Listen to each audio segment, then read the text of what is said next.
Thank you. All right. I was waiting on my headphones because I forgot them today. A little discombobulated. A little discom. There we go. A little discombobulated today, but I'm here nonetheless.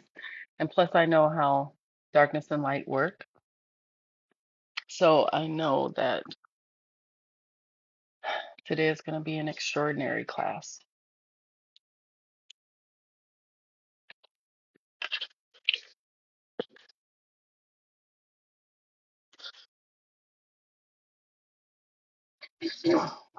And because I know this, I know that any darkness that rises, first of all, is temporary, but second of all, that I control. So it must submit itself to me. Why? Because I am light.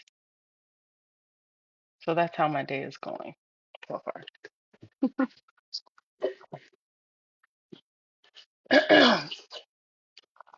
Can everybody hear me okay?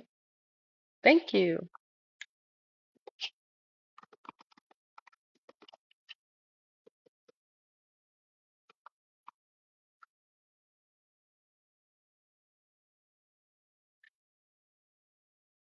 Yes, okay, awesome.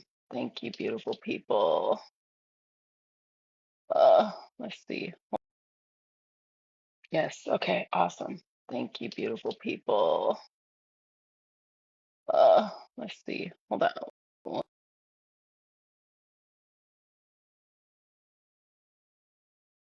All right, screen wasn't bright enough for me. Okay, so I'm gonna just go ahead and dive right into lesson 8. Um, and then we'll carry on. Okay. It's an intense lesson. There's a lot to cover.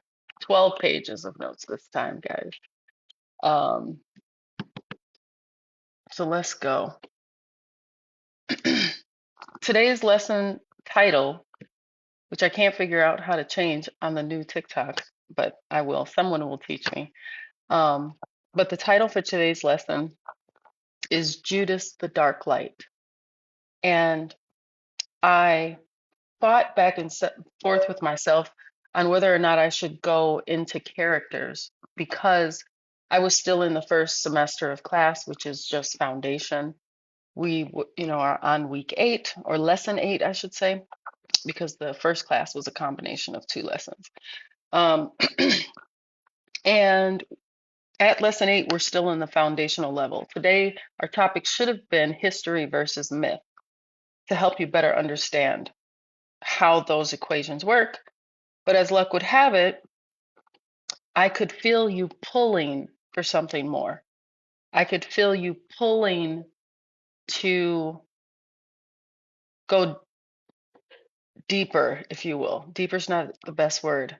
The best word would be to go more expansive or to become more expanded, right? And so I changed the lesson and I didn't have a lot of time.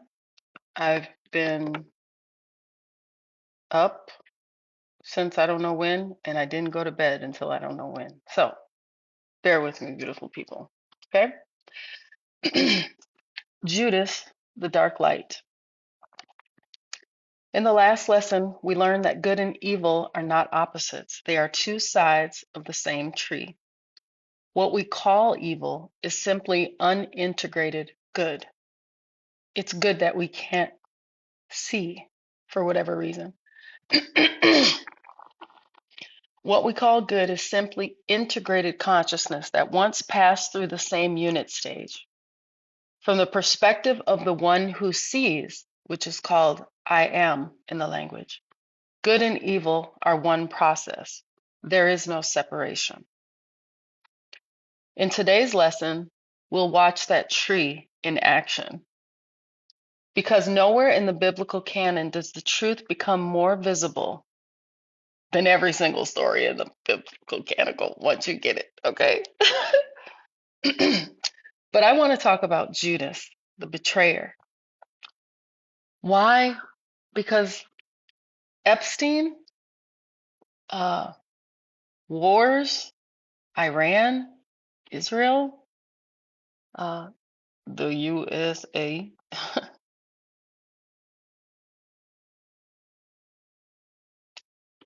If we look closely, we can see Judas in all of them. But if you know who Judas really is, you know that he's not who you've been taught, all right? Judas is the point where the tree of good and evil collapse into one event. He is the one who reveals that what appears as evil is actually the delivering of good. He is the one who shows us what it looks like when the shadow of the womb exposes itself. We are taught to fear Judas, however, to see him as the villain, the betrayer, the destroyer of the story. Kind of like we see empire today, governments today. But that was the interpretation of those who could not see. Remember that. I call it the profane language if you reference my previous videos. The text itself never calls him a betrayer. The Greek word used for his action means only to hand over, to deliver, to transfer from one state to another. And now that we know good and evil are the same tree, that makes sense. Judas does not betray Jesus. Judas delivers Jesus into metamorphosis. Okay? Judas is the lamed in the language. Okay? He's the lamed, or the controlled movement. Those of you who have studied the language know that there are three types of movement within the language. One is an uncontrolled movement. One is a controlled movement. And one is a cosmic movement, a movement that touches every planetary body. It extends itself to the edges of the cosmos and beyond that. Okay? That movement in the language is called Sheen. But we're talking about Judas as Lamed first. Okay? The controlled descent, the deliberate movement into what appears as evil. He is part of the psyche that says, it is time. The identity you have built cannot move you forward to where you've got to go. The ego must be handed over, not killed, delivered. Okay? The old self must enter the crucible so that the new self may rise. He is the movement downward that makes the upward movement possible. He is the moment the seed falls into the ground. Once Jesus is handed over, and only then, Sheen activates. Sheen is that cosmic movement I told you about. So we go from one movement, Lamed, to another movement, Sheen, through the action of Judas. Sheen is direct communication with all that is. It is the I am speaking to the I am. It is the projection realizing it is the projection and the projector itself. There is no external world. There is only internal recognition. And this is why Jesus speaks to Judas the way he does and no one else. Their communication is quiet, mutual, and knowing. How do we know that? Because the other disciples in the room all question, what is Jesus talking to Judas about? Because Judas was the accountant of the group. Did you know that?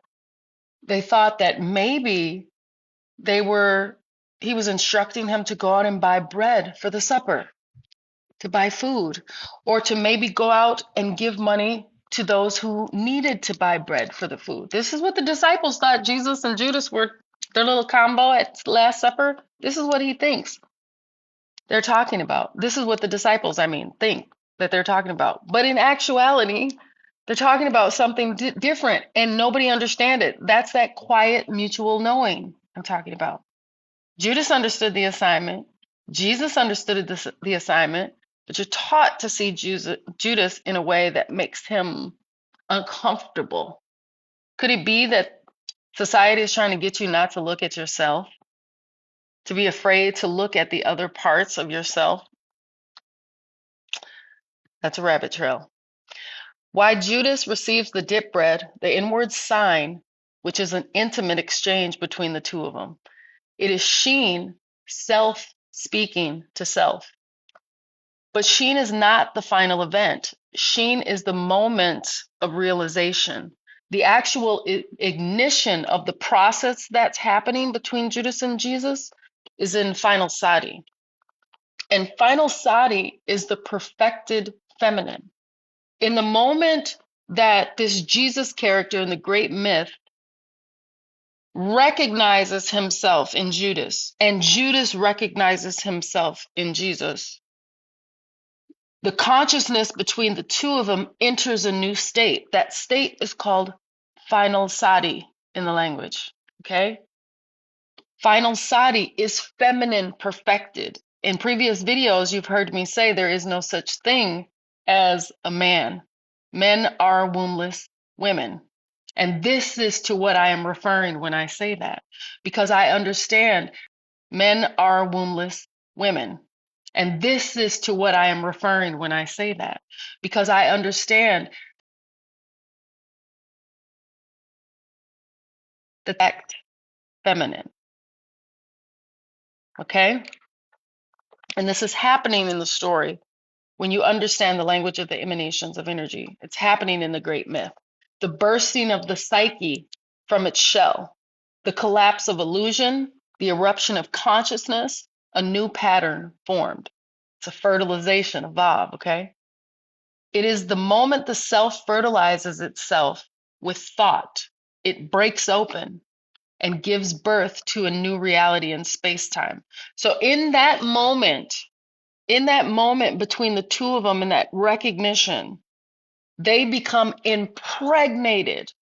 First of all, the consciousness becomes one, and then it impregnates itself with a new life that it's going to give birth to now in the next act in the great myth. But you're not taught this in your biblical studies at church. Anyway, final sati gives birth to Aleph again. This is what makes us infinite, okay? But Aleph in a higher octave of itself. Those of you who know the language understand that Aleph is unnameable, unknowable, even to itself. Why? You're seeing it right here. Because as soon as you realize who and what you are, final sati gives birth to you again in a higher octave. That higher octave makes you a child now. That's what it means to be born again. And why are you a child? Because you are now at the edges of what you thought you were, born into a new being, looking into the world, discovering more of what am I? And why am I here? What's my purpose? What am I going to do with my life? These are questions a child asks. Remember that. This is resurrection. This is the child Jesus speaks about when he says you must be born again. The resurrected self is not fixed, it's not final, and it's not formally formed, or fully formed, rather. It is a child discovering itself forever. This is why Aleph is unnameable. Aleph, always being born. Judas triggers this. This is why he's the dark light. Judas initiates resurrection.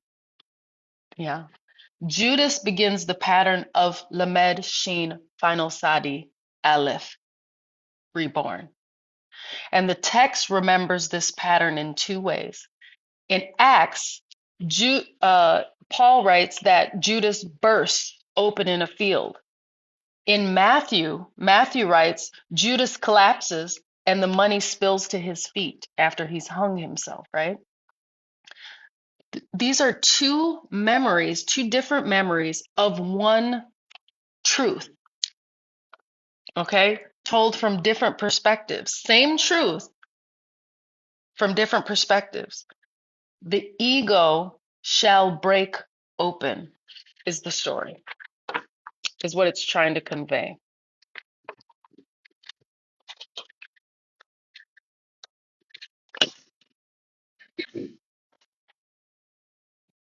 This is the same bursting open remembered in the traditions about Abel or Havel.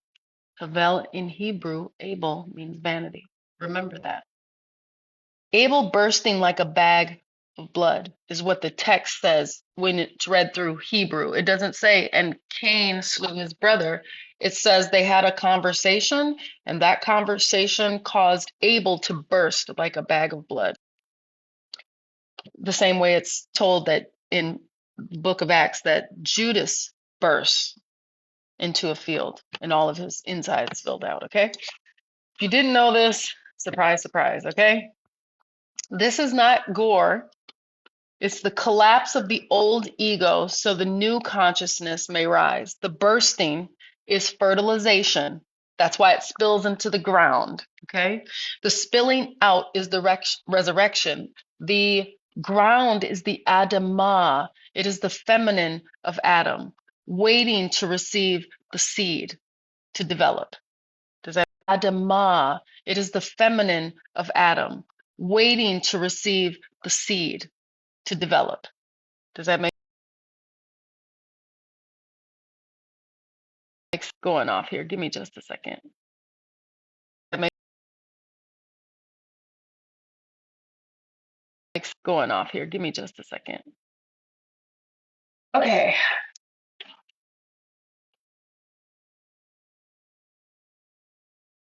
Because the descent into what appears as evil is the very mechanism through which the good rises. This is why Judas is the dark light. He is not the villain. He is the womb. He is the descent of the soul so resurrection can occur. Now, remember I told you I decided to have this conversation because I see Judas in Epstein, in our governments, in Israel, in Iran, in the US, in the hatred we have for one another, in ICE, in all of the mess that's going on with Trump. I see Judas, and I need you to see him too. Okay? Here's the question that confronts you now. Now that you understand, hopefully, the link that I'm trying to build for you through the language, will you allow the process in yourself? Will you allow this process, this recognition, and this confrontation with what you've called your ego, which is actually your brother? His name is Havel, or vanity, and he lives in you. Remember, I told you all of these stories are stories about you. It's a map of consciousness. If you refuse, okay, that process in yourself, this is what you see. You become the one who condemns Judas, the one who refuses to see that good and evil are one tree, okay? The one who believes Judas acted alone outside of the master pattern. And if you cannot see Judas, you cannot see yourself. And if you cannot see yourself, you cannot know yourself. You cannot wake up and remember who you are because you see Judas as a betrayer, not the dark light showing you what you must do and where your power is.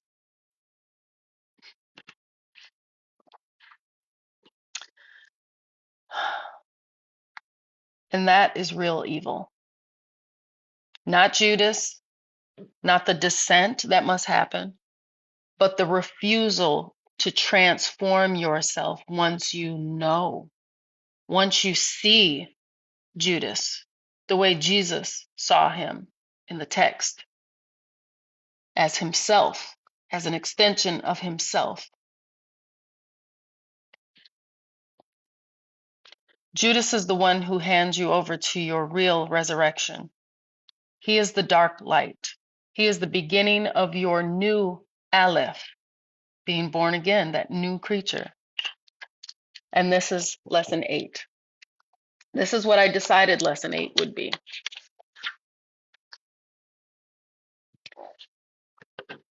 That actually concludes lesson 8, but I've got some more. Because not to be outdone by one thought, you know,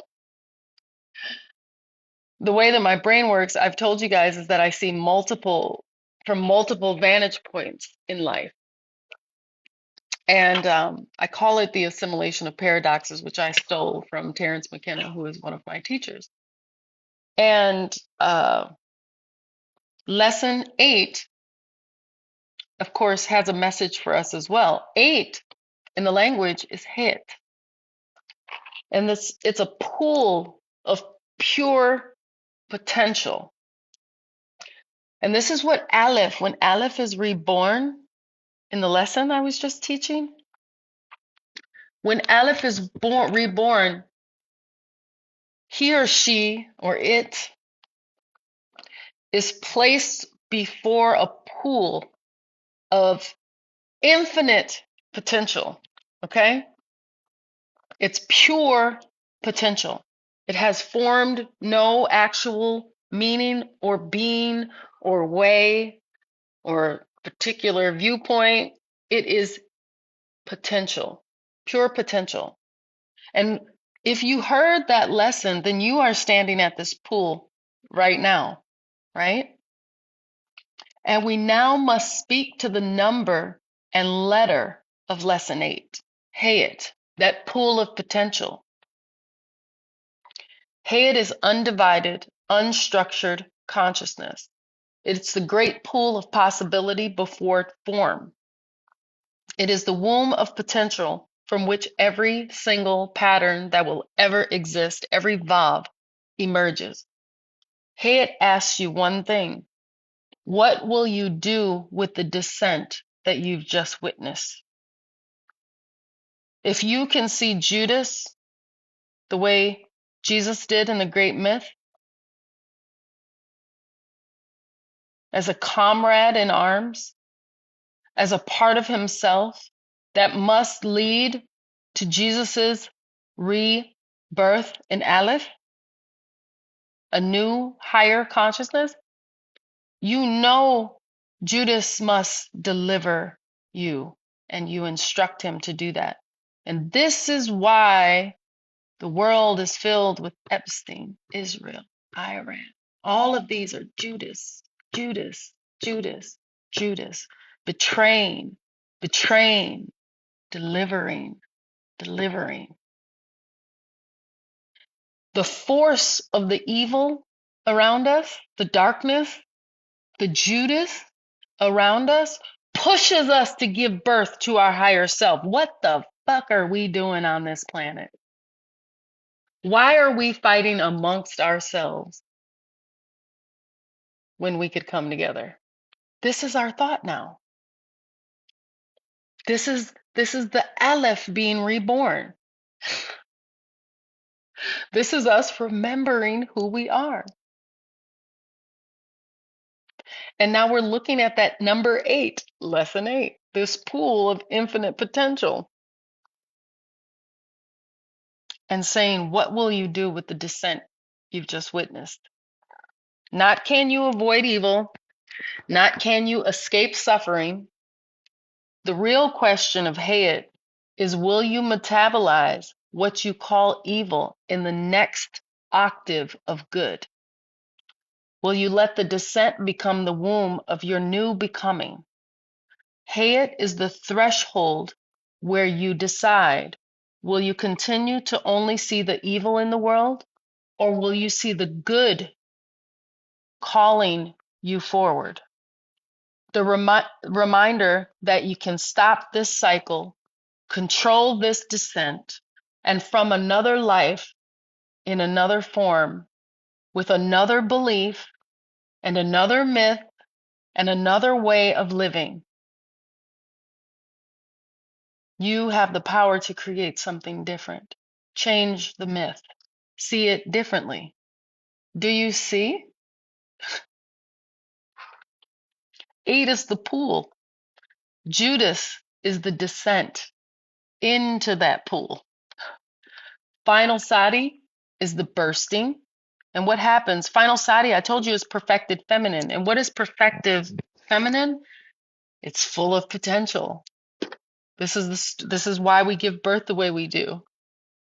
This is why most species on the planet give birth the way they do. They're echoing this lesson. Remember, I told you when you learn the language, you see it everywhere because everything in creation speaks this language. And final sati is bursting. It's what happens to the shell when the seed can no longer, what the seed is becoming can no longer be contained in the shell. It has to burst forth. And it doesn't stop there. The bursting doesn't stop there because as the little, we'll call it a seedling, I don't know the technical term, but it's as it's growing towards the sun, it's got to move now through the crust of the earth. It must bust and burst through the crust of the earth before it can actually taste that light, right?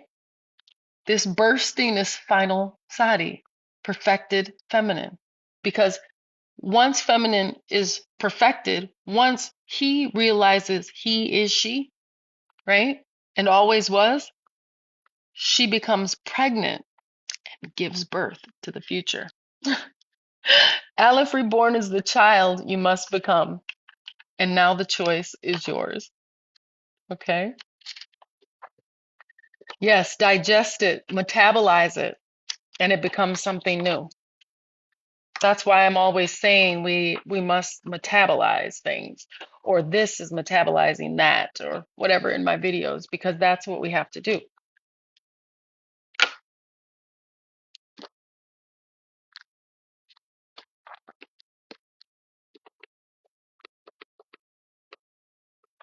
Judas means Jesus. Judas means Jesus. It's the dark side of Jesus. The two Satans I told you guys about in the previous in a previous video that I did. There are two Satans in the text. One rejects and one pushes.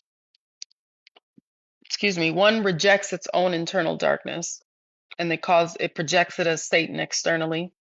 And one identifies the way that Jesus and Judas they were the only ones in the room that knew what the fuck was going on during this Last Supper. All the other disciples were like, yeah, what are they talking about? Is he supposed to buy bread or give money to the poor?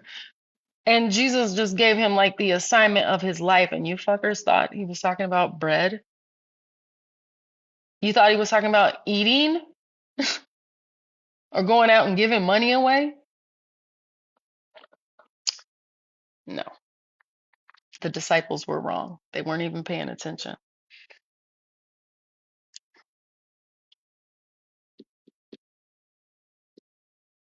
Is there a problem in the chat? Because it feels like there is.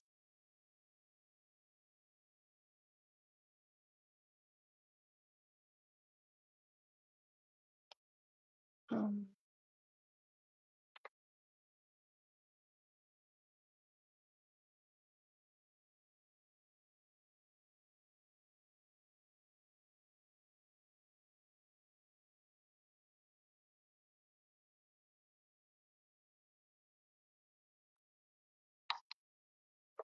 hmm. All right, beautiful people. Oopsie. Okay. I could feel the energy coming from the chat. I don't know what was going on, but I believe that I have metabolized the problem.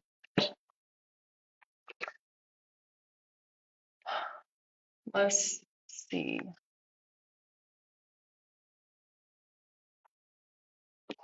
So,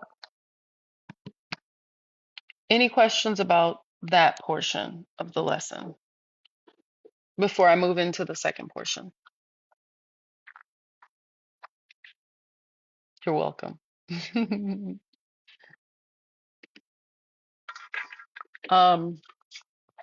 Any questions about what we've discussed so far? The dark light of Judas.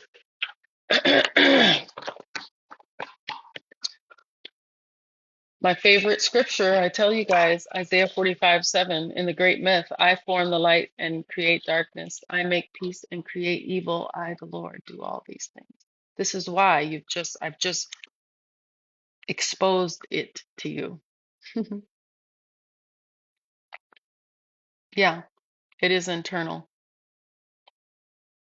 But remember, whoever you are in here, you project and manifest it out there. So it's external too, which is why I always say assimilation of paradoxes.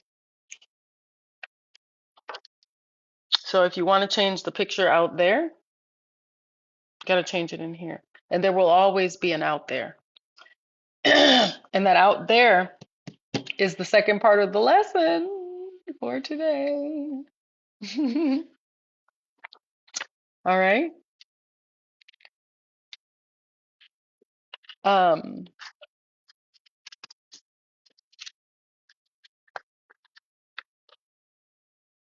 you're welcome, Supernova.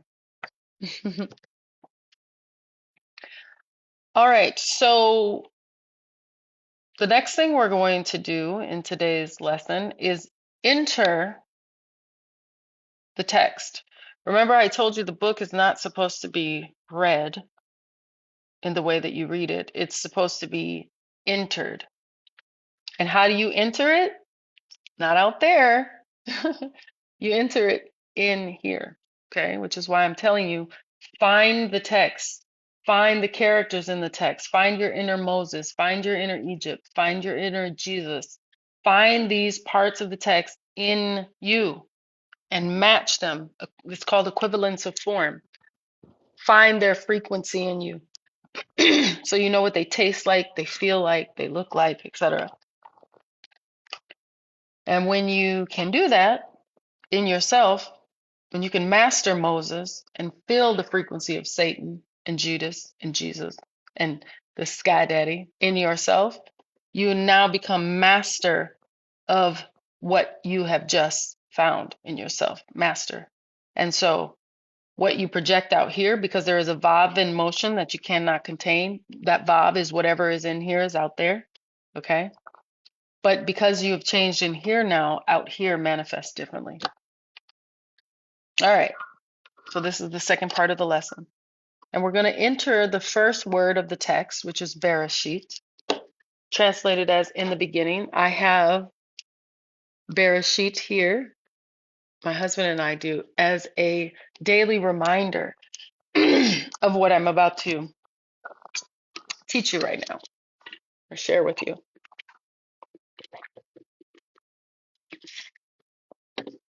This is the first Judas moment in the text.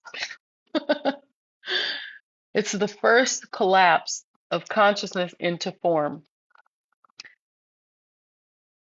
In the last lesson, last week, we learned that good and evil are not opposites. They're two branches of the same tree, two expressions of the same field, two movements arising from a single undivided root. Now we enter the place where the first tree emerges. Believe it or not, it's in Bereshit in the very first word. Not as beginning, not as a moment in time, not as a creation story, but as the first contraction and contradiction of consciousness. Okay. It's the first enclosure, the first forgetting, the first moment or movement from wave to particle. Bereshit is not a word. It is a sixth frequency collapse that generates the entire fields of reality.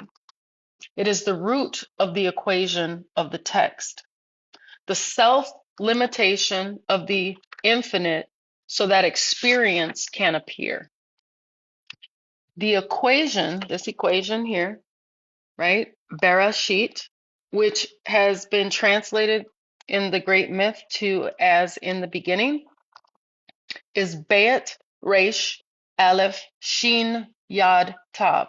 6 movements, 6 energetic behaviors. Each of those letters is a number as well, but it is an equation, more importantly, which is solved in the self.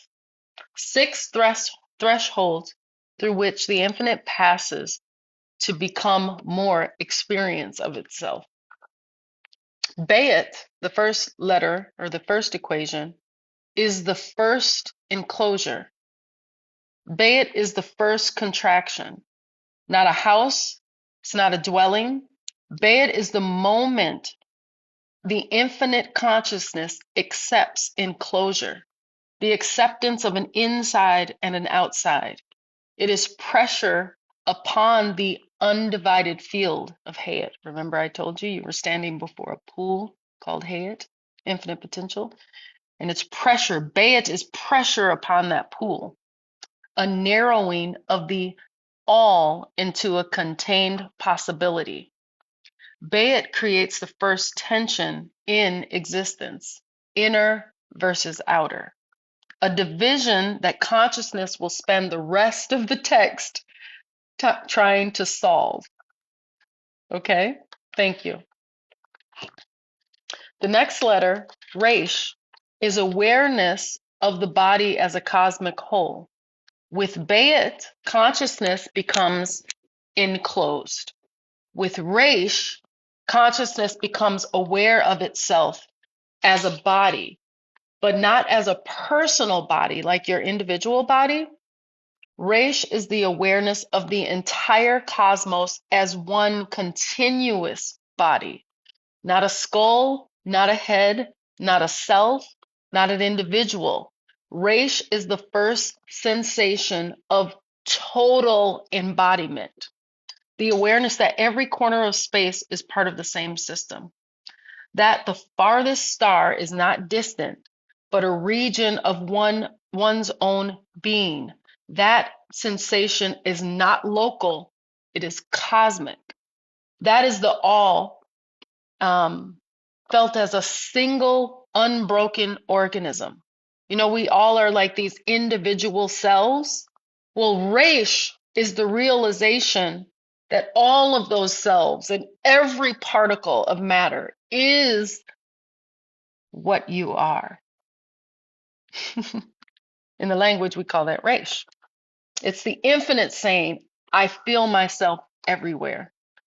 There is no part of me that is not me, including the dark. Resh replaces direction with total body consciousness, identity with cosmic embodiment, and individually, it creates a field of awareness, if you will. This is not the birth of ego. It is the birth of a cosmic nervous system. In a previous video, I tried to explain to you that we humans are the central nervous system of the planet, but not only the planet, the cosmos. And every life form within the cosmos, remember I've told you all these other life forms that you see are all immature births, premature births of Aleph. And what comes next in the word Bereshit? Aleph. It's the third letter. So we have Beet, Resh, Aleph. Okay? Aleph is unaware oneness echoing through the enclosure. And see, this is why Aleph is inside of the word Bereshit. Can you see? It's inside and echoing out to the different layers, the different equations of, there's so much there. There's so much. That's a rabbit trail. Okay. Because everything is speaking the language. Yes, right in the middle. All right. Sheen is ignition. It is the direct communication of I am with its projection. It is what Jesus has with Judas that nobody else understands. It's what Cain had with Abel that nobody else understands. They look at it and they see, oh, look at it's terrible what happened here, you know? Sheen is ignition, not fire or destruction. Sheen is the direct communication of I am with the form that it inhabits, which is also itself. It is the spark of recognition. Everything I see in me is in another mode. And that's why the word starts with Beet, an individual container. which expands to Resh, the cosmic, the entire container. And what happens when you realize that you are that cosmic container? Aleph awakens. Aleph, the part in you that I'm always speaking to when I say, wake up and remember who you are. Hooty hoo, Aleph, wake up. Everything I see in me is another mode. Here is where the first tree splits, not into moral opposites, but into multiplicity emerging from unity, difference emerging from sameness, and manifestation emerging from the field of infinite potential possibilities, the head I told you about earlier. This is the first pulse of good and evil. You know, I'm going to take a little break here because I'm going to take this rabbit trail. When I saw this face to face for the first time, I understood why the text tells us that no man has seen him and lived. First of all, because a man can't live there. It has to die. It has to forget itself. This is Abel falling. This is, anyway. When I saw that first pulse, I never wanted to leave it. I never wanted to leave that state. I never wanted to be back here again. And it pushed me out and it gave birth to me anyway. And I returned here to this house next to my husband who was watching over me while I was having this experience. He was my grounding force, my Adam, dirt, grounding me to this planet, right? And after that happened a few hundred times in one night, that experience of seeing and then not seeing again, and seeing and being there and not seeing, or being there, being back here, I understood because there's something in me started to rise in my solar plexus area. It was anger. It was rage at the fact that I had to leave that space again, that it was going to give birth to me again. And as I was falling from unity into individuated consciousness again, it hit me. That experience, the experience of the rage of the separation of unity, is where I discovered evil. If ever there was an evil, it is being forced to leave that place of unity. That's my rabbit trail. This is the first pulse of good and evil, not as morality, but as a variation of expression. The tree of knowing begins here. The next letter in Bereshit, Yod, simple existence. Yod is not divine will. Yod is existence in its most basic form, and I'm glad you understand Vav now. The smallest contradiction that can still be called something, the simplest unit of being. After the ignition of Sheen, Yod stabilizes. I exist. I am present. There is something rather than everything. Yod is the seed of form, the pre-ego, the proto-self, the minimal particle of experience, not identity, existence. And there is a difference. This is before Cain builds a havel, or a vanity within himself, because Abel was within Cain. Cain killed his own vanity. Cain killed his own vanity once he realized that he had been killing the sheep. And he killed his own vanity. And that vanity caused a resurrection. And I tell you, he got eternal life. What did God do? Sky Daddy said, anybody that I'm going to place a mark on you so that no one who comes upon you will touch you. You will live forever. You will not be killed. But y'all don't know how to read the text. Anyway, the last letter in Bereshit is Tav. Reflection, projection, the mirror of consciousness. This is the action or the equation of Tav. It is a game of projection and reflection that your consciousness plays with what you experience as out here. Tav is where consciousness sees itself, not as infinite, not as field, not as cosmic body, but as reflected form. Be out there. The wave collapses here. The field becomes image. Consciousness becomes both the perceiver and the perceived. That is the game of projection and reflection, which Tav plays. Tav gives birth to mirror, story, narrative, appearance, world, self as an object, race, value, commodities. The list goes on and on. Self-worth, value of others, like infinite expansion. It is the first moment consciousness looks at itself and mistakes the reflection for real.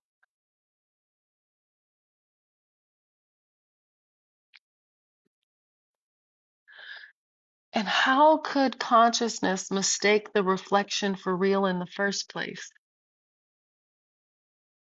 Well, look around your world. It's real tempting to look at all of this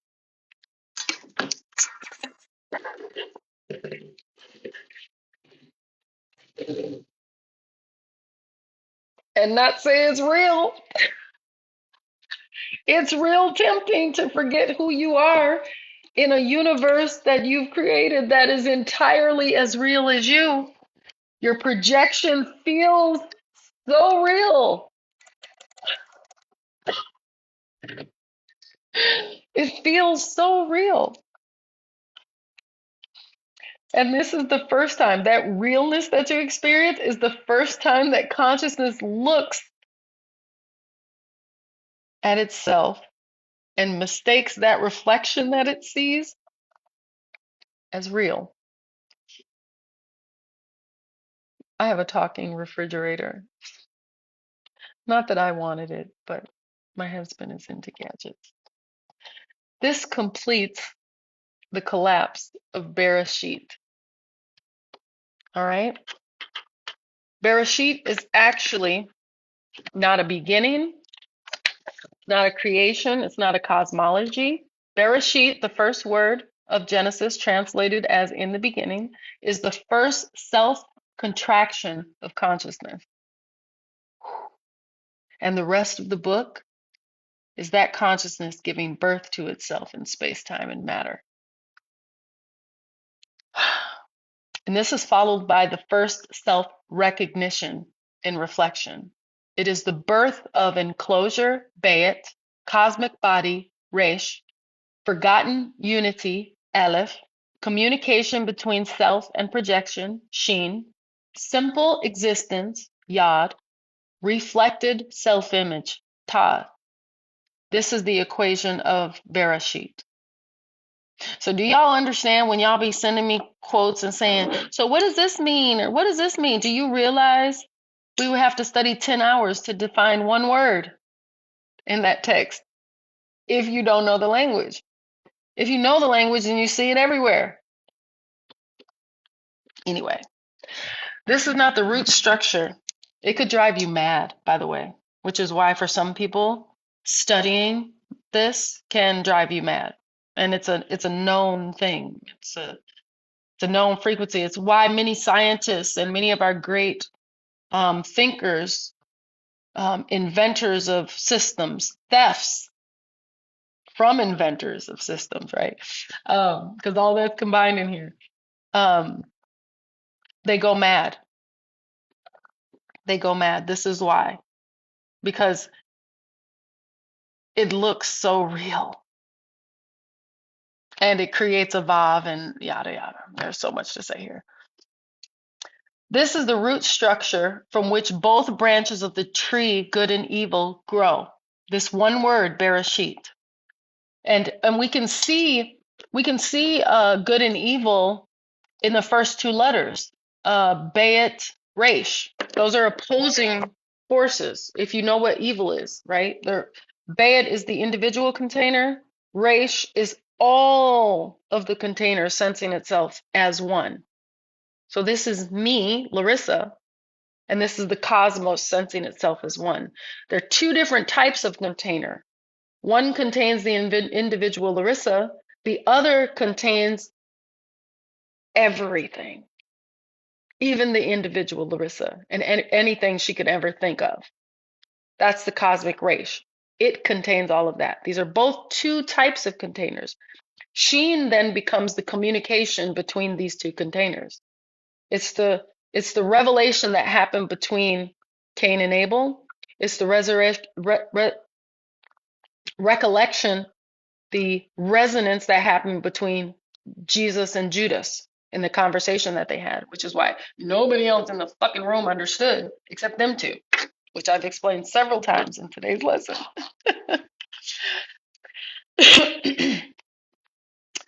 Now, this root, this tree that's growing in Bereshit, the good and the evil, is not a moral collapse of any kind, but it's a structural consequence of contraction, of starting to give birth to yourself in higher states. When the infinite contracts, it produces variation. Variation produces contrast. Contrast produces multiplicity. Multiplicity produces the experience we call good and evil, black and white, yellow and brown, male and female. That list goes on and on. All of it emerges from the 6 movements. Okay? Lesson 8 teaches us this. There was never a beginning. First lesson.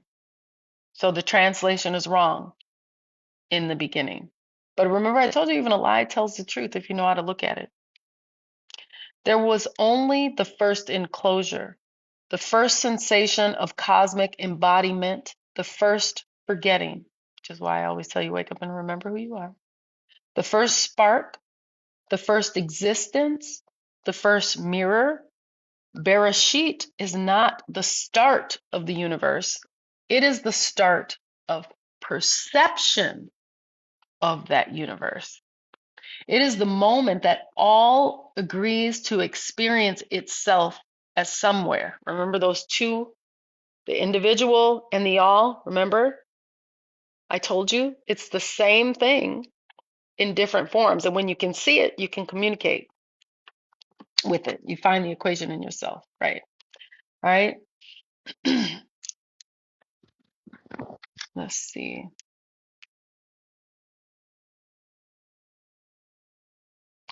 It feels itself as something, and that something is what you project. Hold on, I gotta verify real quick. Okay. It feels itself as something out there. That is what your perception is doing. Everything around you, you're forgetting that you're manifesting it from within your own head. And because it's all feels so, I mean, this is real. It all feels so real. You fall for the trick. This is the game that good and evil play with each other. The trick is what's out here is not real. It's what's in here that is. And you forgot. And that forgetting is creating the world that we live in right now because you won't remember who you are. That if you simply just changed in here the way that you think differently. Remember, that's what the word repent means. If you simply think differently, take your power back internally, external, the thing that we create together will change. Okay? It feels itself as something out there. There is something. If you've ever taken the class with me when I talk about that, it's anyway. There is something. It sees itself as someone. while never ceasing to be the all, while holding itself in what we call the middle line, realizing that it is what sees the projection and the creator of the projection itself. That is the middle line. That is what is called Yahweh in the language. Y'all call it a Sky Daddy. It's a balance between those two lives, realizing that your inner world is creating your outer world. Do you see? Yahweh, Yud, existence, hey, life, Vav, repetition of a fucking cycle, because that's what we do. Hey, life. Anyway, everything in the text, every story, every character, every conflict between those characters is the long journey back through these 6 contractions. The 6 contractions in the word Bereshit. Those contractions are sensed as equations. Those equations became letters. Those letters became stories. Those stories became myths that changed over time.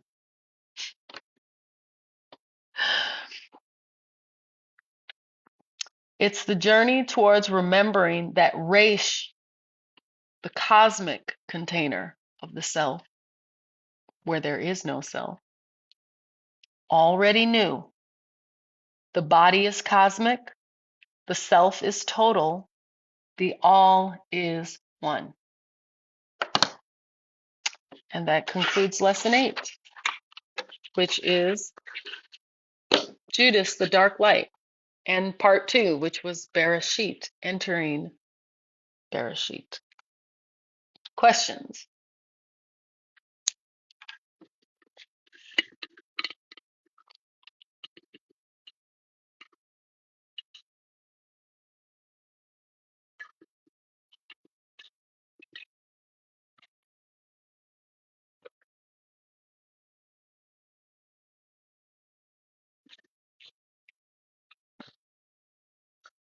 Questions, anyone?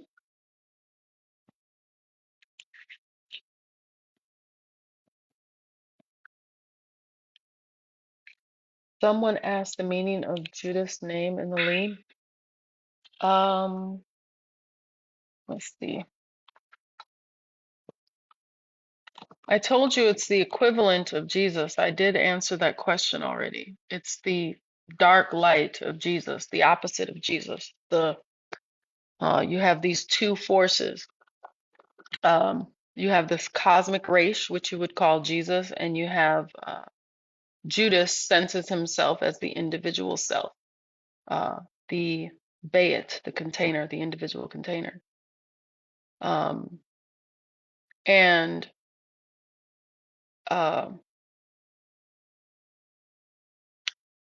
that moment at the Last Supper where Judas and Jesus are having this intimate moment that no one else recognizes is the self-actualization between the two. It is the connection between the two. Sheen. They realize that they're one. That cosmic self and that individual self are one. And there can be no evil between them because they are one. There's no way Judas can betray Jesus because they are one. That's why I say he doesn't betray him, he delivers him. Because without the death of Abel, vanity, there can be no resurrection. But you don't kill it because nothing ever dies because death is not real. What you do is metabolize it. And what do you do when you metabolize? What does your body do when it metabolizes? It's not a prison cell unless you manifest it as one in your own consciousness. And then, yes, it becomes a prison because you are Lord and Master of what happens out here. You just forgot. All right. So do we need to have balance between the dark and light? You don't need balance. Balance comes automatically with acceptance. You need acceptance. not balance. Acceptance. Accept your inner darkness. Darkness is another form of light. That's it. Accept your inner darkness, and the projection that you project, the Epsteins of the world, the Trumps of the world, the Israels of the world, the Irans of the world, will collapse. They will become something new. Whatever you change in you, you project outwardly, and your outward becomes that. Mhm. Yeah, we are manifesting this destruction. Yes, this is not a bad thing because you have to remember, good and evil are the same tree, looked upon from different perspectives, but it is one tree. So you don't want destruction, change it in yourself. Can you find your inner darkness? Can you find the part of yourself that senses yourself from separate, as separate from all that is? Because remember, I told you when I saw what I call the awe, because that's what I felt when I saw it.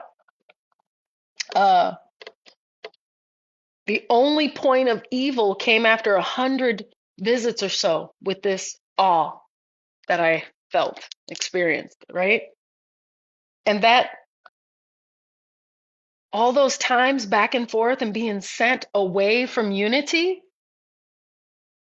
enraged me. And that rage is evil. And that rage shatters itself into millions of people, millions of consciousnesses once it happens in me. Do you see?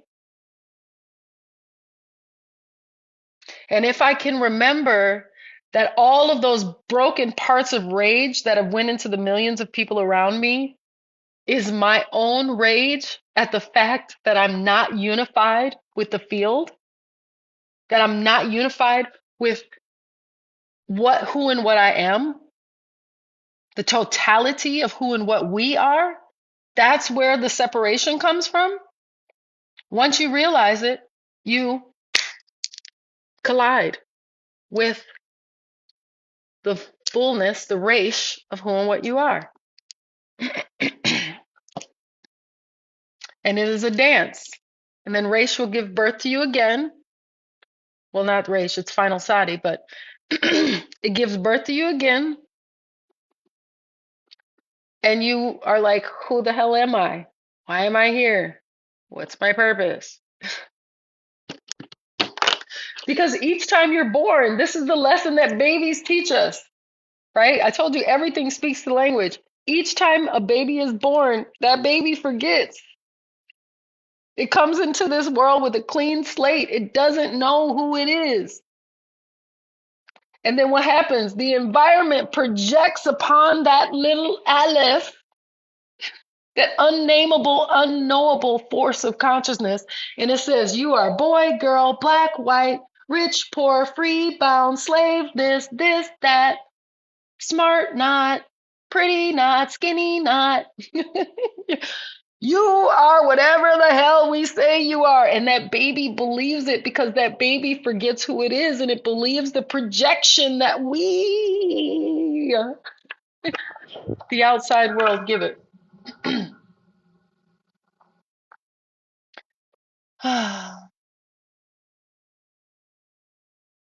Questions?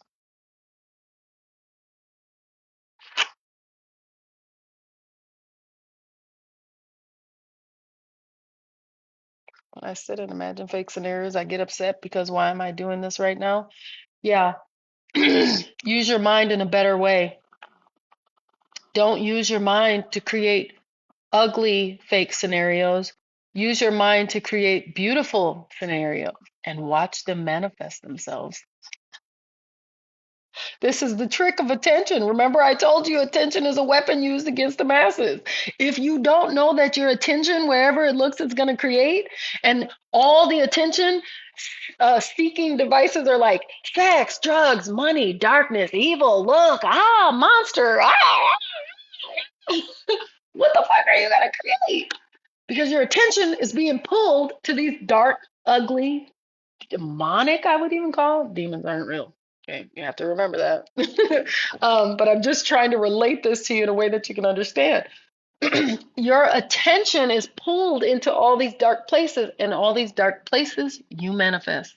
That's why I say it's a weapon used against you. And then you look into the world that has all this madness going on, like Epstein and all, and you're like, what? What happened? What's all the darkness from? What should I do? Think differently, and you'll create differently. There's a novel idea.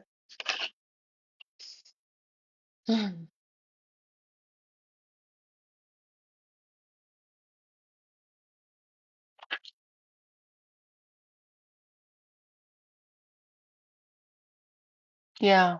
Thank you, Magnum. Where you focus, you create. Yeah.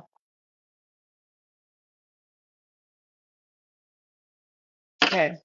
So remember when I told you guys, when you ask me a question like break down what the sword represents, or break down what this or that or Moses or Pharaoh represent, it's not that easy. It's not that easy. It's taken me 8 lessons to get you where you are today.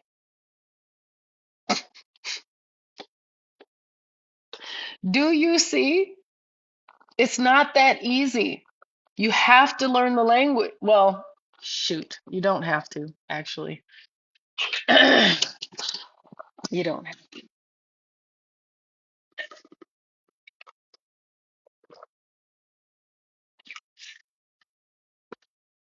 I have to catch myself because sometimes I forget my own power.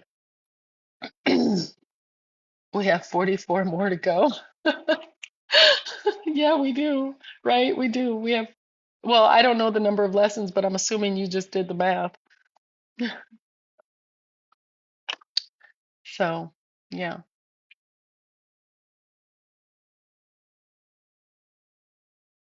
And then also, even a lie tells the truth if you know how to look at it. So you also could look at the word sword yourself and see what comes up.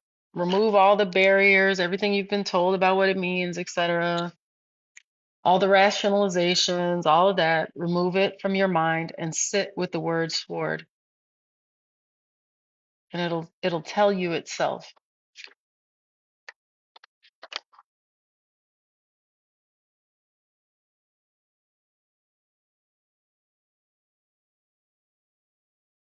No, learning the Sephiroth does not help with learning the language. In order to understand the Sephiroth, you have to understand the language.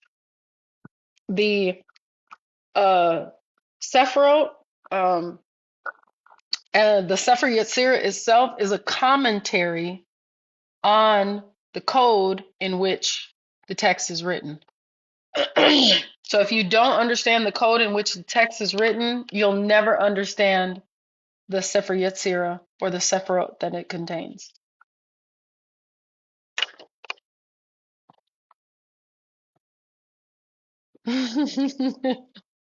No, it's all good. It's all good. It's all good. You're welcome. Any other questions, beautiful people? I feel like we're done early again today. I mean, early. I mean, I don't have a time limit or a time set. I'm just saying, sometimes we go 2 hours, it's an hour and 14 minutes. I feel like the lesson has been done, been over, if you will.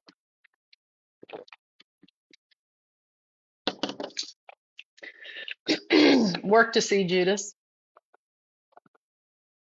Work to see Judas. That's your homework. Work to see Judas as the dark light. Work to see Judas in all of the names.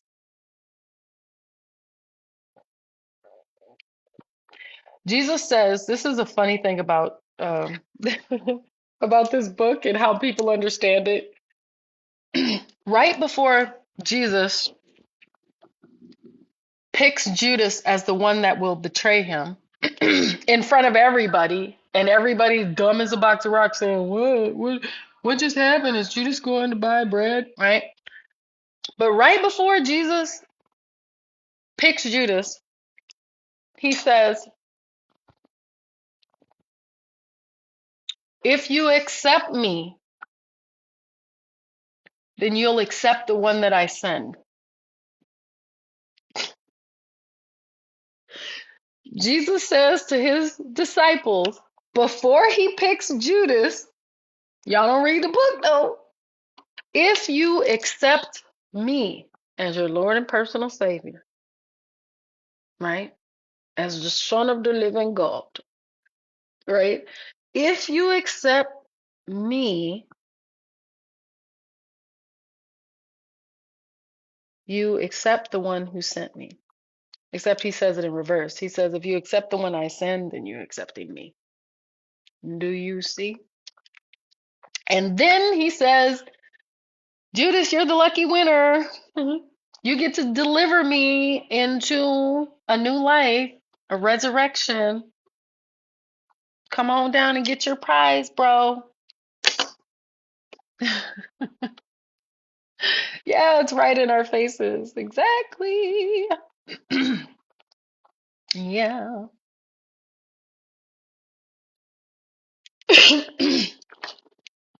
How we can utilize them? You don't utilize them. You learn them, my friend. You learn them, and then they will utilize you. These equations become alive in you. I just explained. I mean, Bereshit. Explained 6 letters in this lesson. Well, more than that, because I explained Hayat too, and I explained Lamed, and I explained Sheen twice. You, yeah, just buy the cards. I don't know what to tell you. Um, yeah, I don't know what else to tell you. I can't give you what you're asking for. Requires time that I don't have. Okay, we don't have in this lesson. You have to go watch my videos.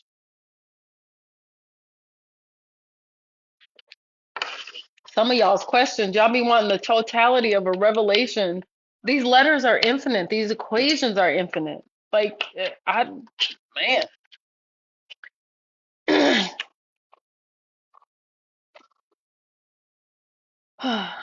When we look at the illusion of, yeah, yeah. And that's how it should be, KKSF. That's actually how the cosmos breathes. The cosmos breathes through that revelation, right? In one breath, it's so real, and then we realize it's not. That exchange is how the cosmos breathes. Yes, whether you knew it or not. I mean, we collectively, not you individually, knew that or not. That is how the cosmos breathes. So this exposure of the Epstein files is a path to a collective rebirth. Absolutely. It's a contraction. It's you standing at the doorway of what will we become. Now that we know what we are, if you're looking correctly and you're finding these parts in yourself, you're having a revelation, you're looking into the chaos that a reckless mind that doesn't think differently creates, that doesn't focus its thoughts, that gives its attention away to degradation and bullshit, basically, right? If you can look upon that and see all of it is you are all of it. It's Judas, it's Abel, it's waiting, it's the serpent. Because there's such great wisdom there, but it's scary as heck, right? You see that now is the time for the psyche to rise in a different way. to tell a different story, to create a new myth. Is this it? You've seen the darkness, the underbelly. You've seen it. You've seen it in the way that Israel has treated Palestinians. You've seen it in the way that the US treats every other freaking country. You've seen it over and over and over and over again. Now, what will you do? Now you stand before this pool of infinite potential where you know that you can manifest anything you want if you just change the way that you think, if you just stop giving your attention over to this system, to this beast. Because attention is what the beast consumes to build this world that you see. So much. Yes, yes, Sunny Peach. Trump is a reflection of what America is. Yup. And if you can find Trump in yourself, you can.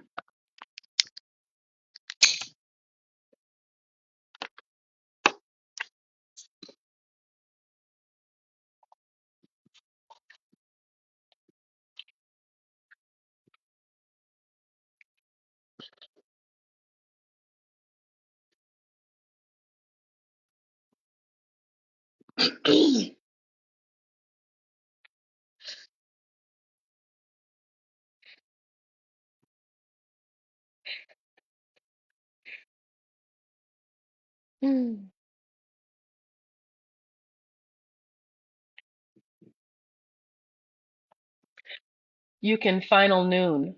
Final noon is the destruction of obsolete structures. You wanted to know a letter? Somebody was asking, teach a letter. Here's a letter. Here's a card. I'm not going to pull the card. I have two decks mixed together here, and I can't pull the card now, and it'll take me too much time to dive through this deck. But if you can find after you order the deck, if you order it, find the card Final Noon.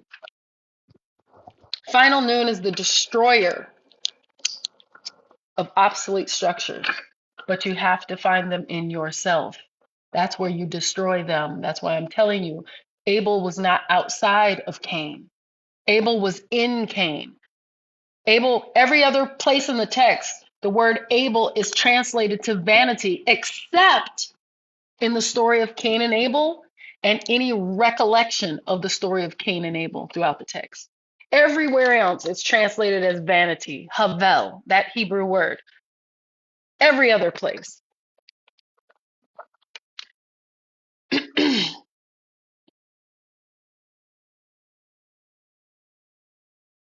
Then let it cause a riot. You're welcome. Any questions?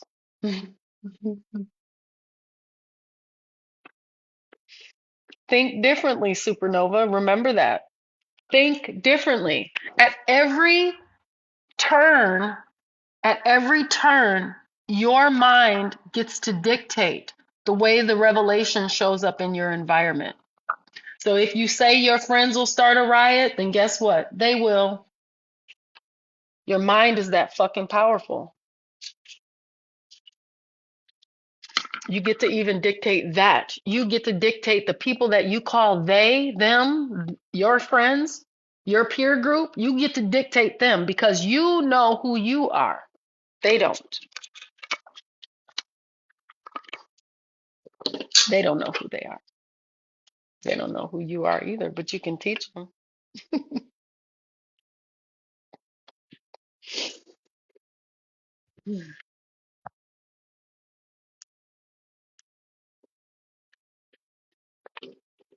Both. There is a God and we are God. We are that God. I am that I am. I am. Check this out. I am that I am. I am that projection. I am. There's an I am here and there's an I am there. I am that I am. We're one. I am that I am. Does that make sense?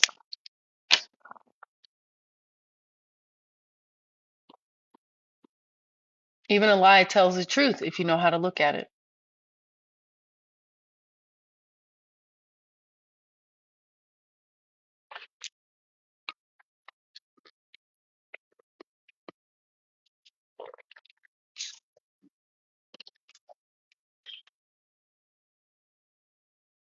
So, was I right about today? Was I right not to move on in the foundation of the text, or rather of the language, of understanding the language and understanding the text? hmm Uh, was I right to move? Were you ready? Was I right? I said that I could feel you pulling me, that you were ready to dive in to Bereshit today, and etc. Everything that we've dived in here today. Was I right?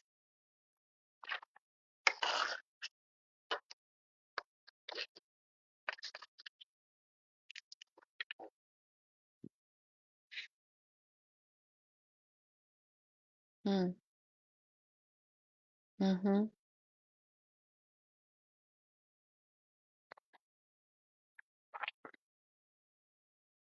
Yeah, talking to ourselves. And how did I know?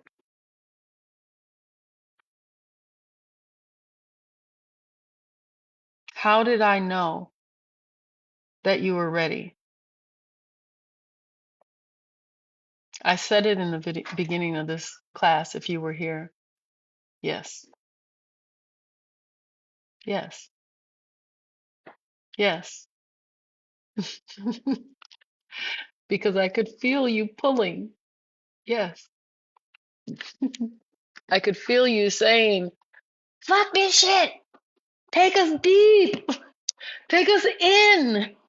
Fuck the foundations. Some of you sounded exactly like that, by the way. I'm not even joking. Oh my God. Mm.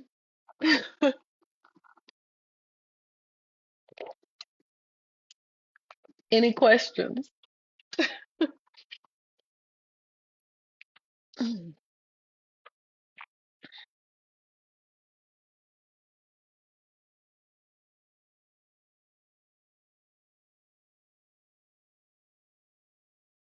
Whew.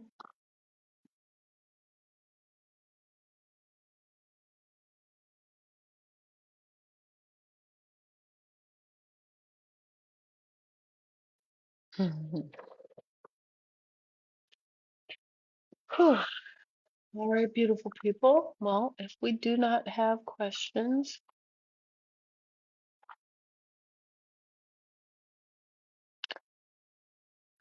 see if there's.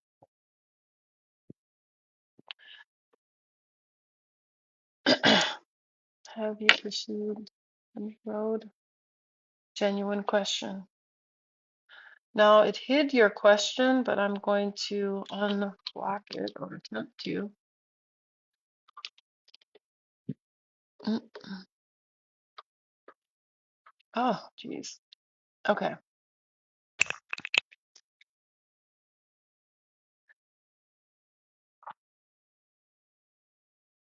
The live. It takes a moment for you TikTok to process the video. Now all of a sudden, at first it was really quickly, and then we had the change, in ownership, and now it takes a couple of days for me to get the video downloaded from TikTok and over, because TikTok is processing the video before it will allow me to download it. Okay, now have someone asked, because it won't let me unblock your question, it reblocked it again. Have you pursued I'm assuming this word is the reason it keeps getting blocked, but multiple spouse road, or multiple, you know, partner road? I don't know. And they say it's a genuine question. Have I pursued it? No, that's not in me. Maybe in you, it's not in me. That's not, I've visited that in myself, remember, because I am one, potato, assimilation of paradoxes. And I decided that that is not me. Now, what you decide is you is completely up to you.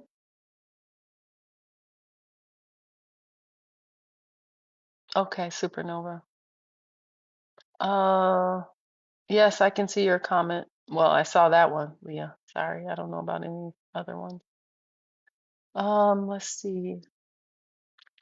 What is the meaning of him killing himself after he did what Jesus asked? That's so deep.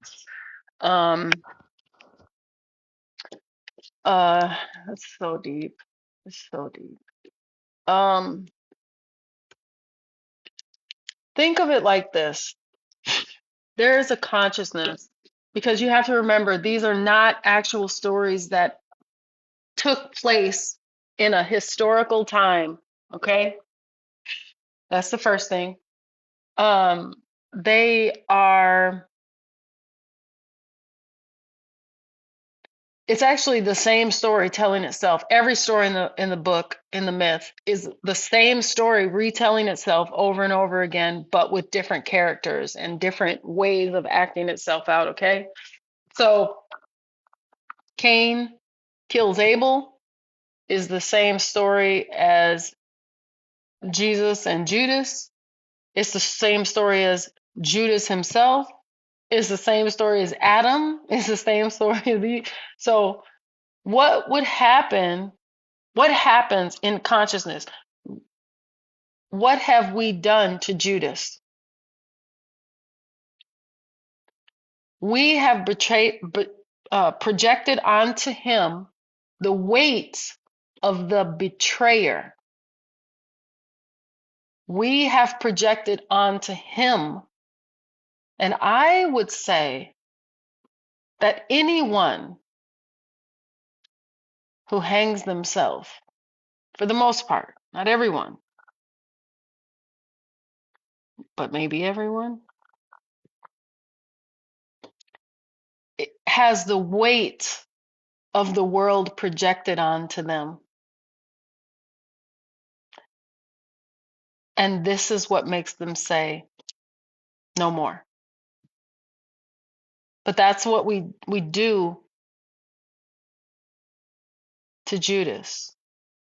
We project our own inner betrayal because we are betraying ourselves, because we've given our power over to the illusion that we've created, right? So we are betraying who we are, who and what we are, for the illusion of this self in a world driving a Maserati or whatever you drive, a Toyota, Honda, right? Um, we, oh, thank you. I'll take a look at it later. Um, my daughter just made me something.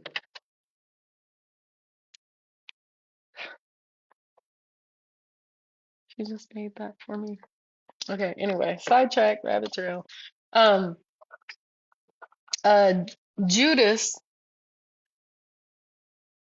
uh, does what anybody who is carrying that weight would do. I am the light, is what Judas felt for a second when he had that interaction with Jesus. I am the light. Oh, wow, I am the light. I become the dark light because those who read this story will project upon me their own betrayal, their inner betrayal. They'll project it upon me. And the weight of that projection causes me to, what does the book say Judas did? And Judas hanged himself. That's one telling, remember, because the book of Acts tells the story different. The book of Acts says, well, let's finish with the first story. The first story says, and Judas hanged himself, and at his feet there were found the 30 pieces of silver, which he had was given in the myth for betraying, quote unquote. delivering Jesus, right?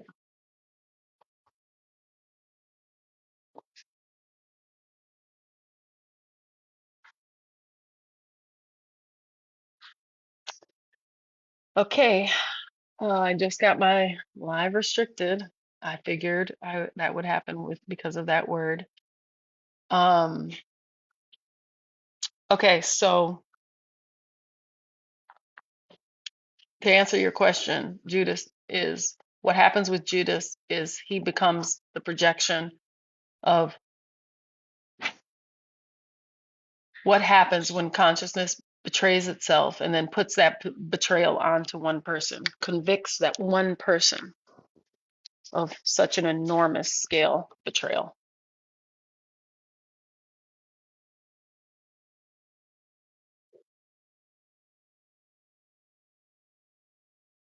All right. I don't know if I'm actually even still on live. Can someone confirm if you guys can see me? Because I just got another restriction. Yeah, I got two for saying what Judas did in the text and what it meant. Okay, thank you. Um, okay. Sorry, my daughter's in here talking to me.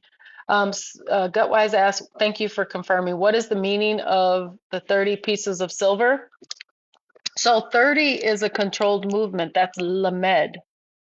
So 30 pieces of silver is telling us that, well, look at the number 30. What is 30? 30 is controlled movement, lamed or lamed. It is it is not an uncontrolled movement. It is opposite of an uncontrolled movement. It is in the language in class we call it lambed because sheep, their movement is controlled. So it's funny to us that lamed or lamed looks like the word lambed, and sheep are people. And lambed or lamed means to control movement,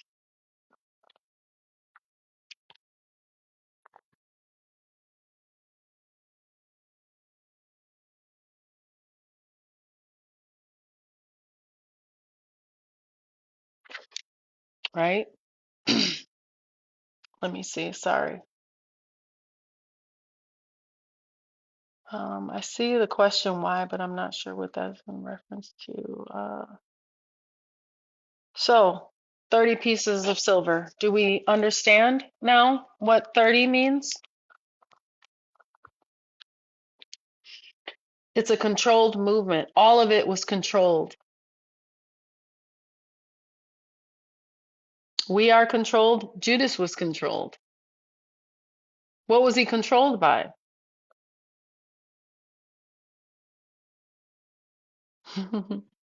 Depending on how you look at the story, he was controlled by his love of money. Remember, he was the group accountant. Did you know that? Judas was the accountant. Judas carried the purse, the text tells us. So he was the money man of the group.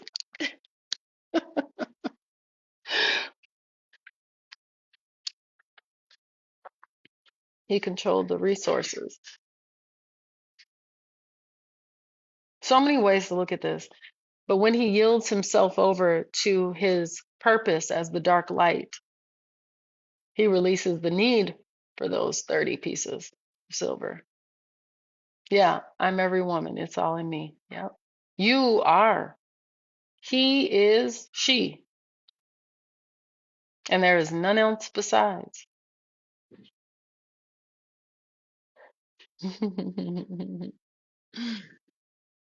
Yes. Just like Whitney and Shaka Khan.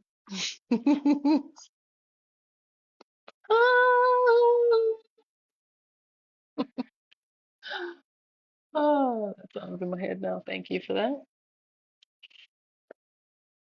Whew, I don't know why I'm starting to get cold all of a sudden. I mean, but I wasn't cold before.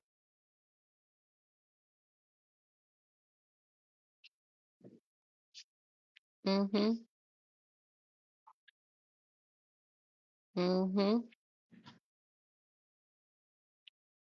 Thank you.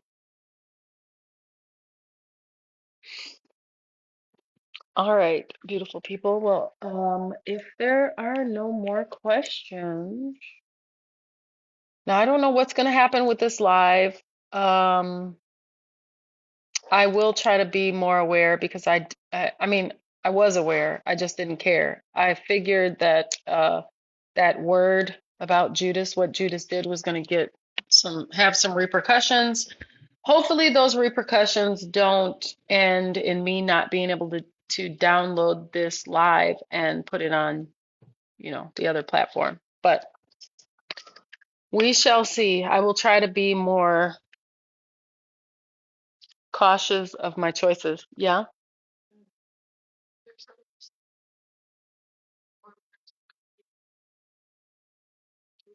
Uh-huh. Uh-huh. Yeah. Okay. Sorry, my daughter's asking a question. Okay. Go ahead. Huh? How do you see your own internal evil? So, can I use a personal example? Because I'm on live. Okay. So now they're going to have your example because my daughter's asking me how she can see or how a person can see their own inner evil. Um, so,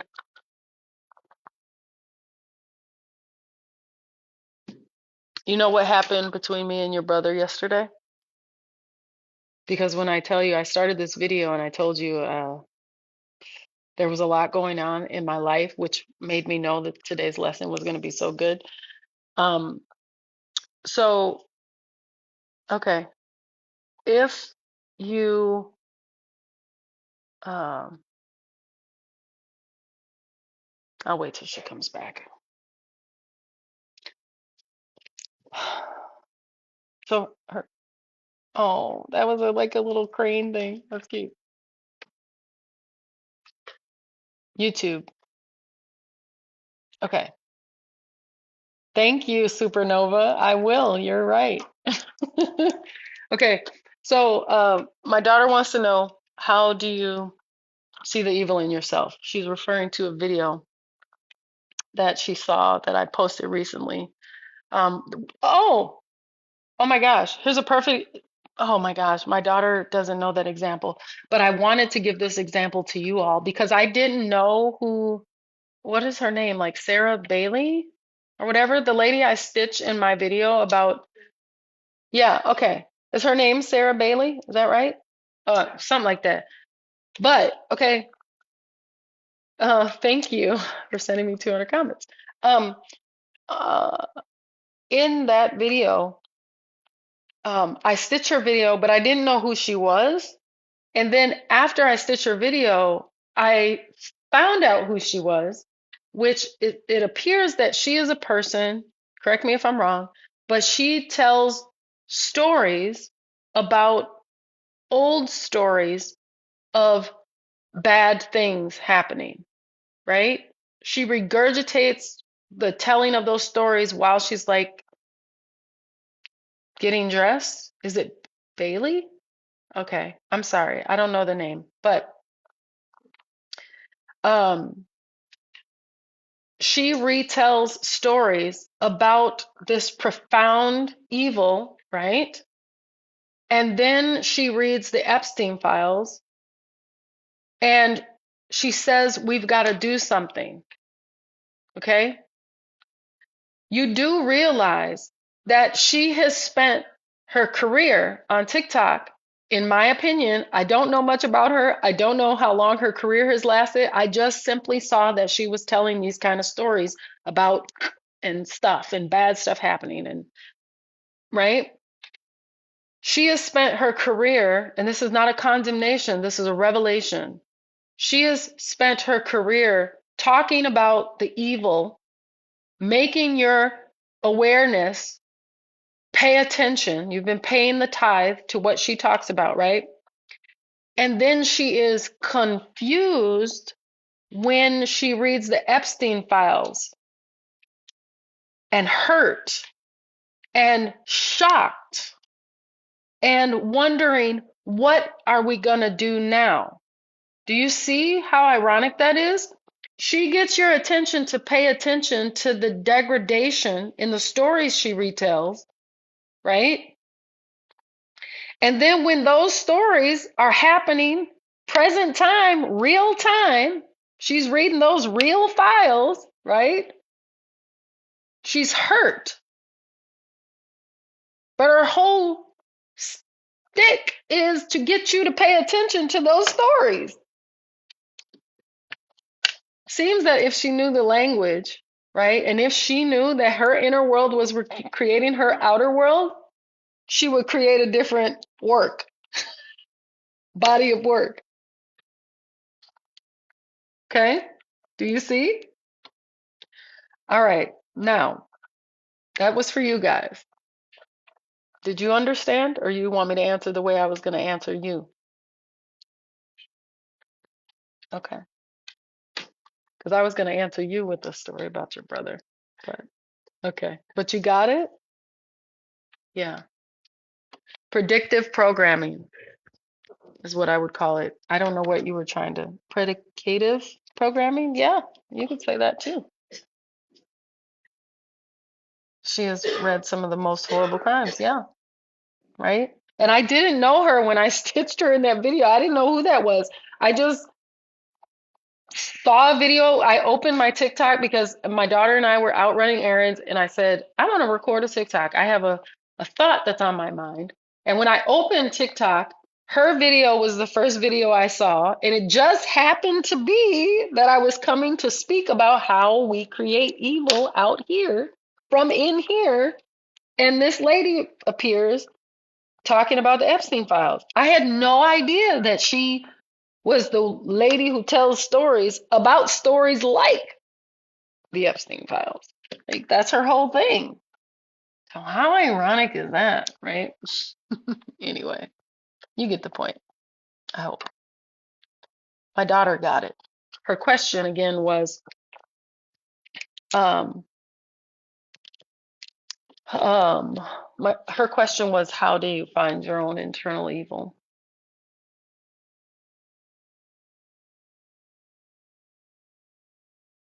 And how you find it is you find the equivalence of form in yourself.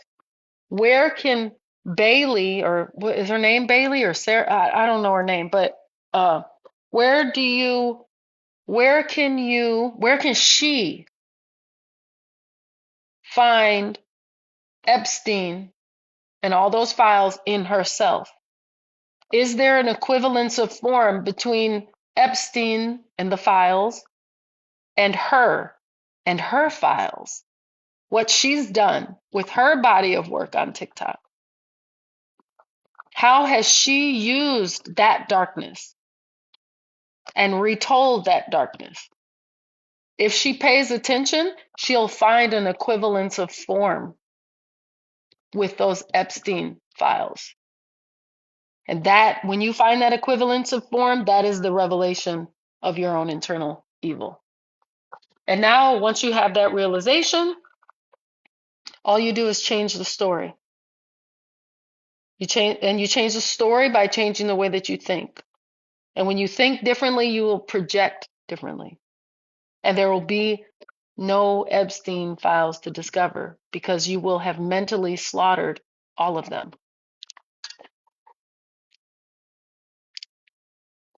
When you do it in here, it happens out here. Surprise. That's why your attention is a weapon used against you. Oh, I hope this is not too deep.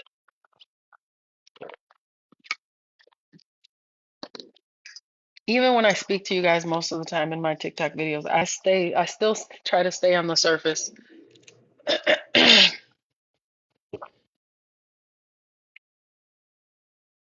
Not too deep, it's clear. Okay, good.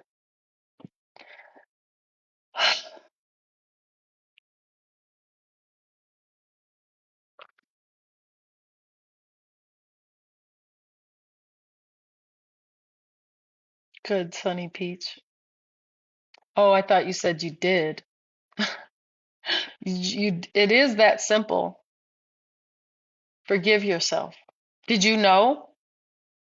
Did you know when you caused harm to yourself? Did you know who and what you are? You didn't, because you felt yourself separate from even yourself, everything out here. And so you internalized that separation internally and harmed yourself.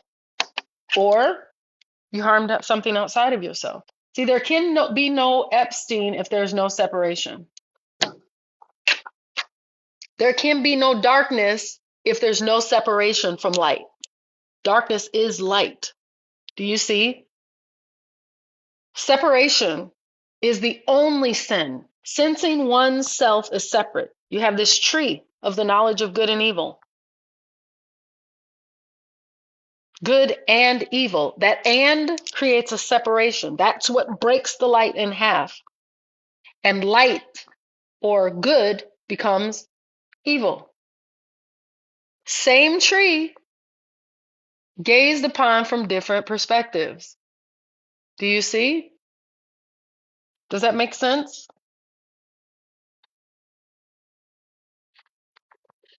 Yeah. And someone else said, tell yourself a different story about it. Tell yourself a different story. I was abused sexually as a child, and then I literally learned this. And it was repeatedly, okay?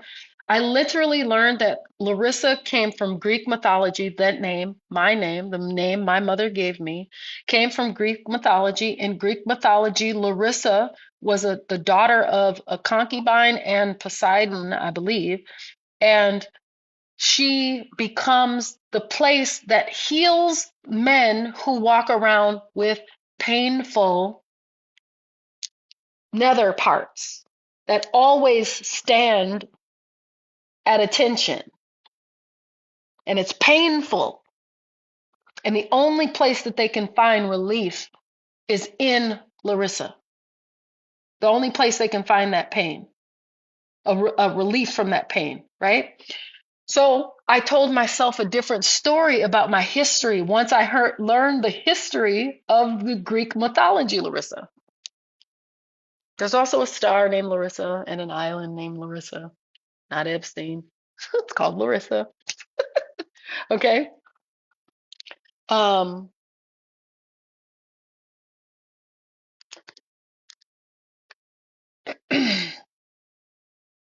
and when you learn that sin is separation, is sensing oneself as separate, the two halves of the tree, Cain and Abel, Adam and Eve, Eve and the serpent, Sky Daddy and Adam, these are all separations, right? When you bring all of these separations back together and see them as one tree, you understand why you harmed yourself. Because you sensed yourself as separate from the whole. You Bayit, that's the first letter of the Torah, of the Bible. Bayit is the first letter, a container of an individual self. Resh, the second letter. That individual self breaking, expanding into cosmic self. It realizes all of this out here was in this fucking little body I called myself. Anyway, between those two states, the revelation between those two states that you were never disconnected is how you forgive. You have that revelation.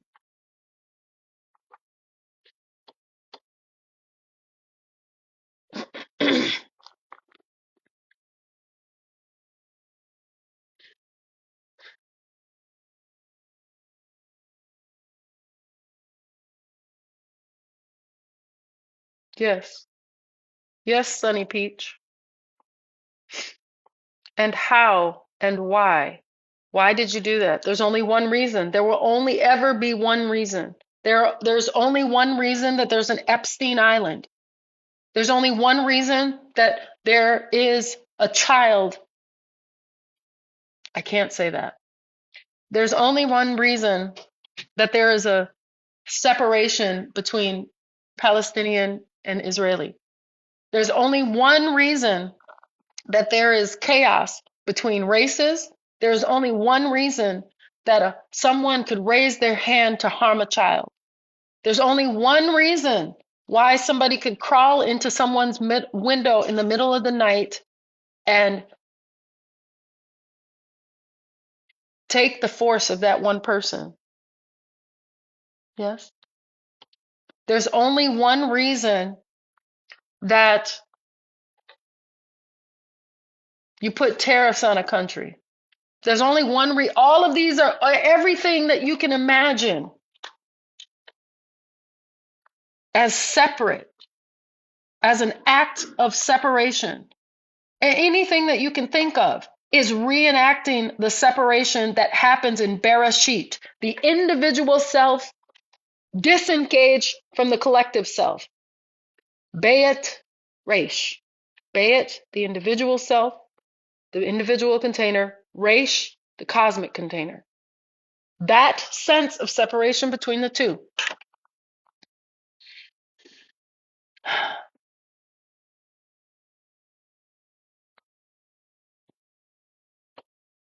You don't know who you are, she says. I'm being called to tell my story and name my abuser. Why do I feel empathy for him? Because you should. He's you. Separate. He sensed himself as separate. And better yet, I bet you, if you sit down and ask him, that separation came from the programming that he received. Remember when I told you that the baby comes into the world, it's a new life. It doesn't know who it is, who or what it is. And the environment, the projection, tells the little baby who it is. And whatever the projection tells the baby it is, that baby grows to become that thing. So I bet if you talk to the person who abused you, you'll find in every single case that there is a deep separation that happened. The child was programmed to be an Epstein, was programmed to be inappropriate by its environment. You can't get away from this because there is no separation. The inner world creates the outer world. But the outer world screamed to this baby, this is who you are. And the baby believed it. This is the first separation. Oh my gosh. Bayit, Resh, the first two letters in the text, Bereshit. It can be found in Bayit. That separation can be found in Bayit, right? You don't even have to use the first two letters, the Bayit and the Resh. Remove the Resh. Forget about the cosmic self. And look at it like this, just the letter Bayit. Bayit is a container. To contain is to separate. Simple as that. Bayit, the first letter in the text, tells the entirety of the story. The rest of the book is trying to explain that Bayit, that container, because to contain anything is to separate it from the whole. Do you see? Separation is the sin. It's not cussing out your neighbor. It's not stealing. It's not. What would cause you to steal? What would cause one to steal? What would cause one to harm another? What would cause one to harm a child? Only separation. It's not a demon. It's not a devil. It's not these are all names. These are the faces that we've given the projection. We've named it these different faces. But separation. And that separation can be found everywhere. The thinking self that creates the projection. To sense a projection is a separation. See, the self has already projected itself as a separation in the projection it creates. Oh, it's so much, and it goes on, and hopefully, yeah.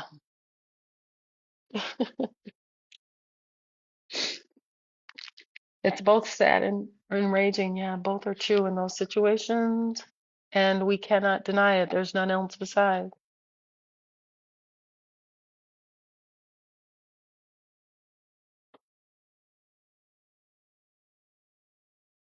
Okay, how are we feeling, beautiful people?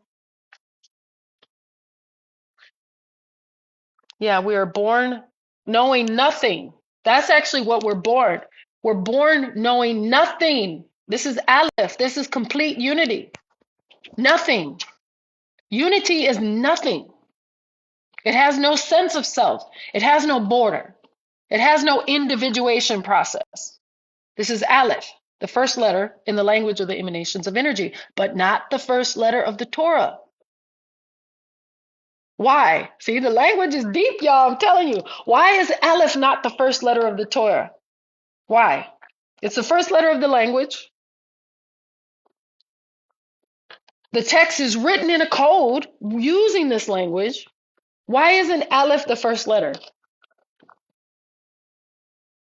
Because in Aleph there is no Bayit. So Aleph can't be the first letter of the text. A separation from Aleph, from all consciousness, must happen first. And how does that separation happen? Bayit, the second letter, a container. Remember I told you to contain is to separate. You have Aleph, supreme, all-knowing consciousness. Bayit, it bayits itself. It gives birth to itself in its projection. That's the first letter of the Torah. That's the first letter of the Bible. That's the first letter of the word Bereshit, which is translated as in the beginning. And it is in the beginning. See, I told you, even a lie tells the truth if you know how to look at it. It is in the beginning. It is the revelation. It is the whole equation. It is what the rest of the text will spend its time trying to convey. The same story over and over again. It's a story of separation. Good, evil, devil, Pharaoh, Moses, like separation. Gog, Magog, uh, Sky Daddy, and the Tower of Babel. Oh, mm. Yeah. We are born not knowing this new level of frequencies. Yes.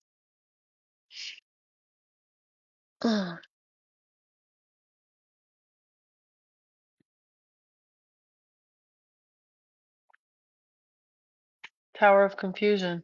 Well, is it?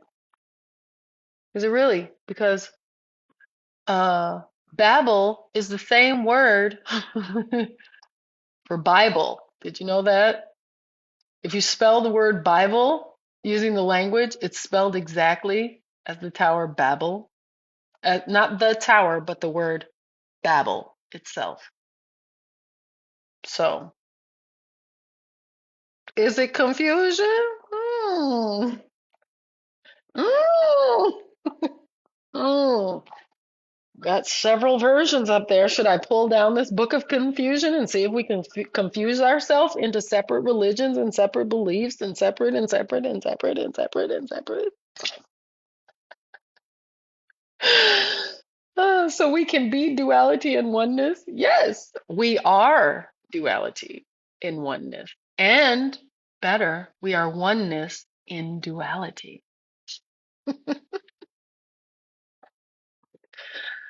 Oh, awesome. Mm-hmm.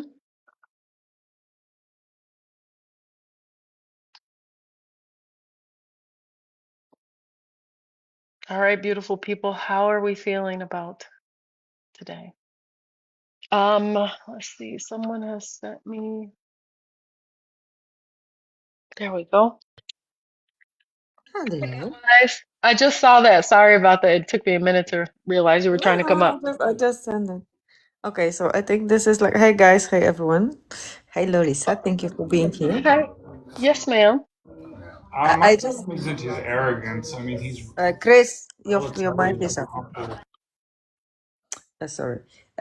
So just blow my mind because we always have this conversation about duality being this. Yeah, you need the light to see the day, and yeah, I mean, like, so what I see now is that just integrating that indeed we are the oneness in duality.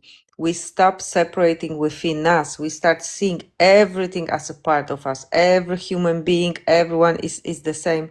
And then indeed Epstein files cannot happen. All this crazy stuff, killing. Well, I don't want to say too much in the TikTok because TikTok is crazy, but all Yes, these yes. atrocities would never take place, and we still have to experience wars in duality because people sometimes confuse going to oneness. Is like you cannot exist in oneness because you will not know that you are in oneness because a oneness don't know that it's oneness. Aleph don't know itself. Exactly. Okay, now I get it. Really, thank I you. just wanted to stop in. We were just about to start the men's circle. Say hello, guys. Say hello, hello, hello, hello, hello. Hello, And guys. yes, we're this beautiful cafe here. This is where we house it. But touching upon what Gutwise was talking about, this integration, this acceptance of the dark force, so to speak, or the the whatever the yin and yang is, whatever the bad part of that is. I think more and more we go into the future in this new time, we're truly understanding that the choice is not so much choosing left over right, is to choose the plus or the minus sign in between them and how they relate to each other. We choose the minus sign, they're going to fight, there's going to be conflict. We choose the plus sign, they dance, right? And I think that's more fitting, more in line with of the yin and the yang, or any kind of contrasting or comparing thing that exists, because you can't have left without right. There's no way it's going to exist. But this species, for the last God knows how long millennia, we've always kind of put them against each other, and not only outside of ourselves, but what happens inside. And what you've been doing now for the last 4 or 5 weeks or so, and however long, has been really kind of solidifying this thinking over and over again. Every week is a reinforcement of this theme of integration, of bringing them together, of learning to have them coexist within yourself. And then once you can reconcile that, once you have that existence, then having it happening outside becomes far easier, and it's going to change the world. It's the what we see is this left versus right, right versus left, and it's the versus relationship, as opposed to then it being like a combination and a collaboration of the two. So I just wanted to stop in, just to say hello, just to thank you again for your time, your dedication, and your persistency, because it's helping a lot. It's helping me a lot. I know it's helping a lot of people here a lot. We were in a live last night. We took a whole bunch of people. We told a whole bunch of people about what you're about, who you are, and we're advertising it. From a standpoint of what you've been able to give to us, even from like last year with the Lee class.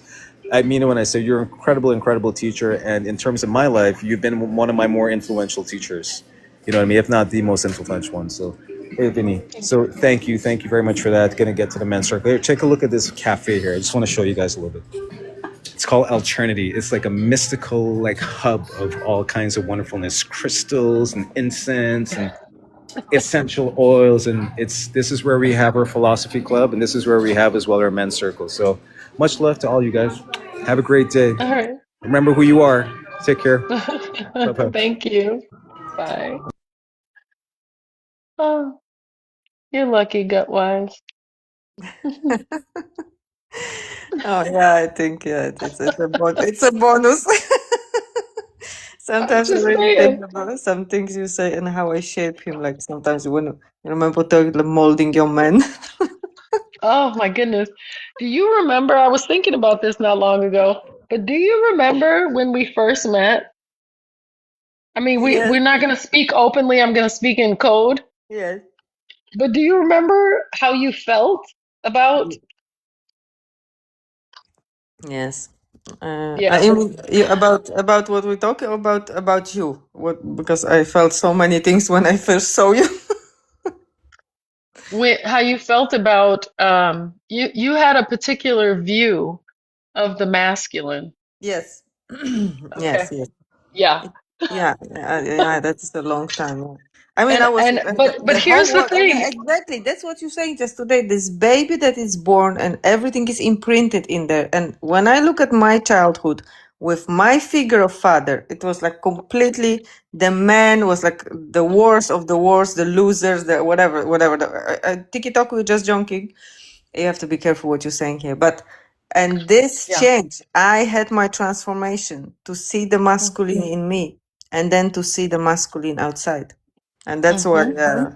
whoever show up right now, and what's going on is going on right now. I think about that, and I'm so glad we were able to discuss this, even though we're speaking in a coded language. I have wanted to ask you, do you ever think about that? Ever do you ever see what you did, like what you created? Yes, yes. Yeah, I mean, Because so, sometimes I need to be actually talking about it more because I see so much still confusion and war, like especially what's happening with now with this feminine rising and they want to cancel men. Like you have this whole thing, the pendulum going next. Oh yeah, and patriarchy and now and that's exactly what you say. Okay, the pendulum is going to go to the matriarchy, which is going to be toxic. And it's again, you're missing the point because it's all about integration. And if you yep. cannot integrate it, we're going to build another crazy world when a man going to be oppressed. And what is this going to bring good? Like, I am very like, if I see this woman doing it, I'm like, girls, please, I understand, but this is not the way moving forward. Okay. So I think, yeah, it's a They big lesson.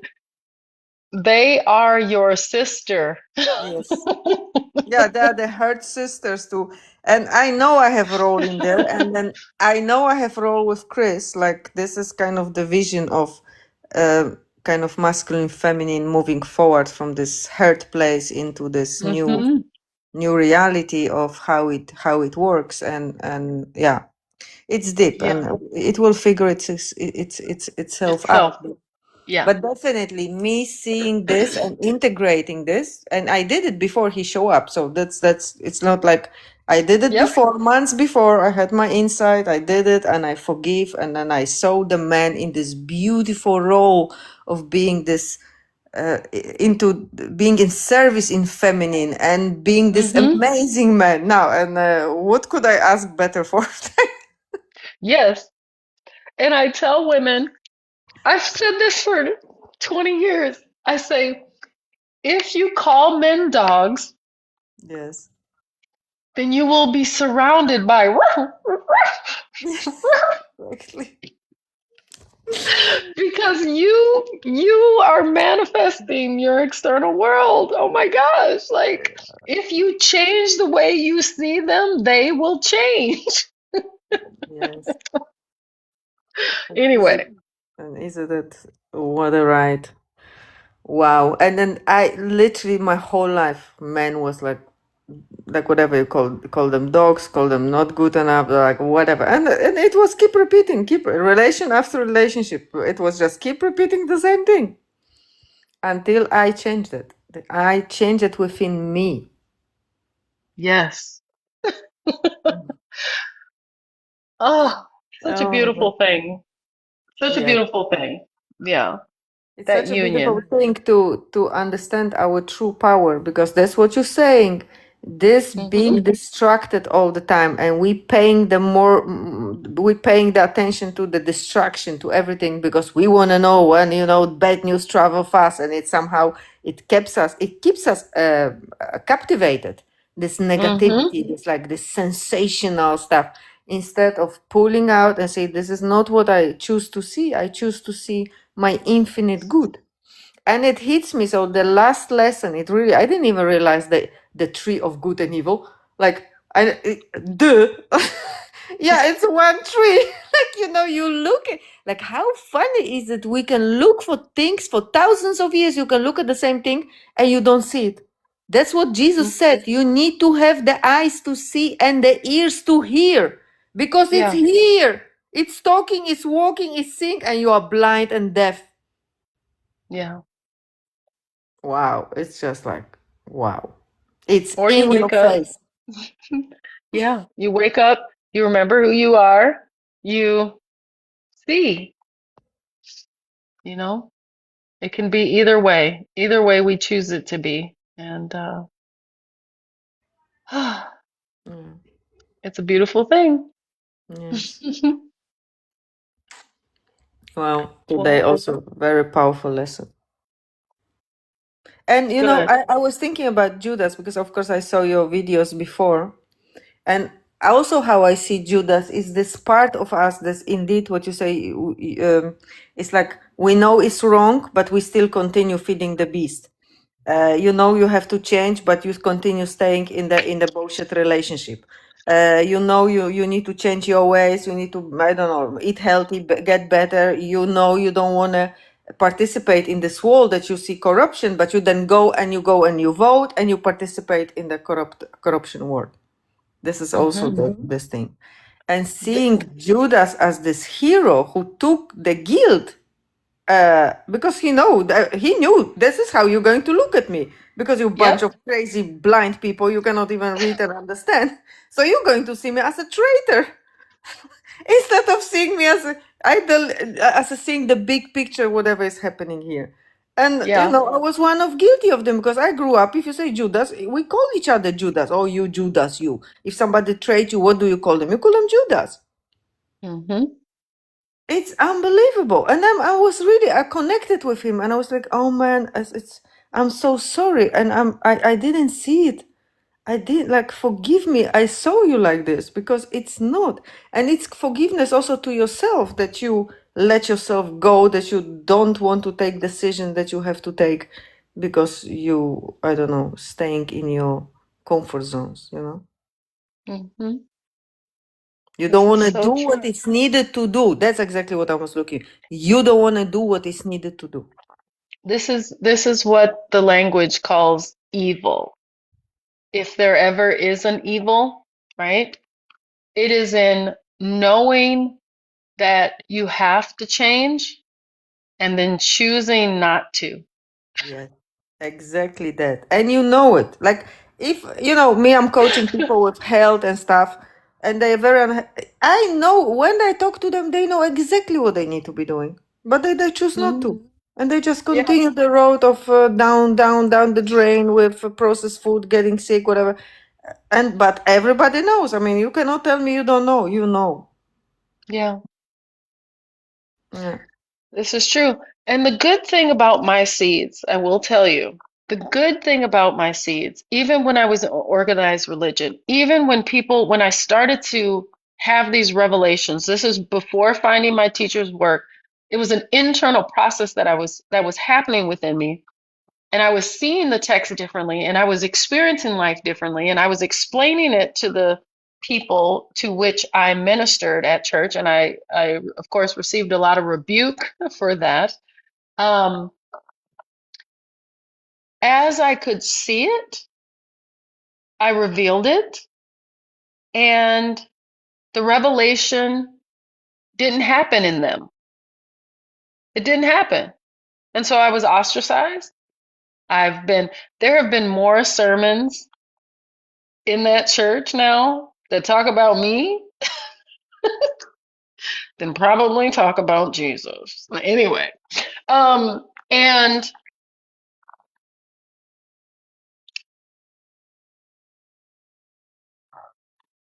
I'm trying to think of a way to say this. I know. And I have also another insight about Judas. Yeah, it's yeah.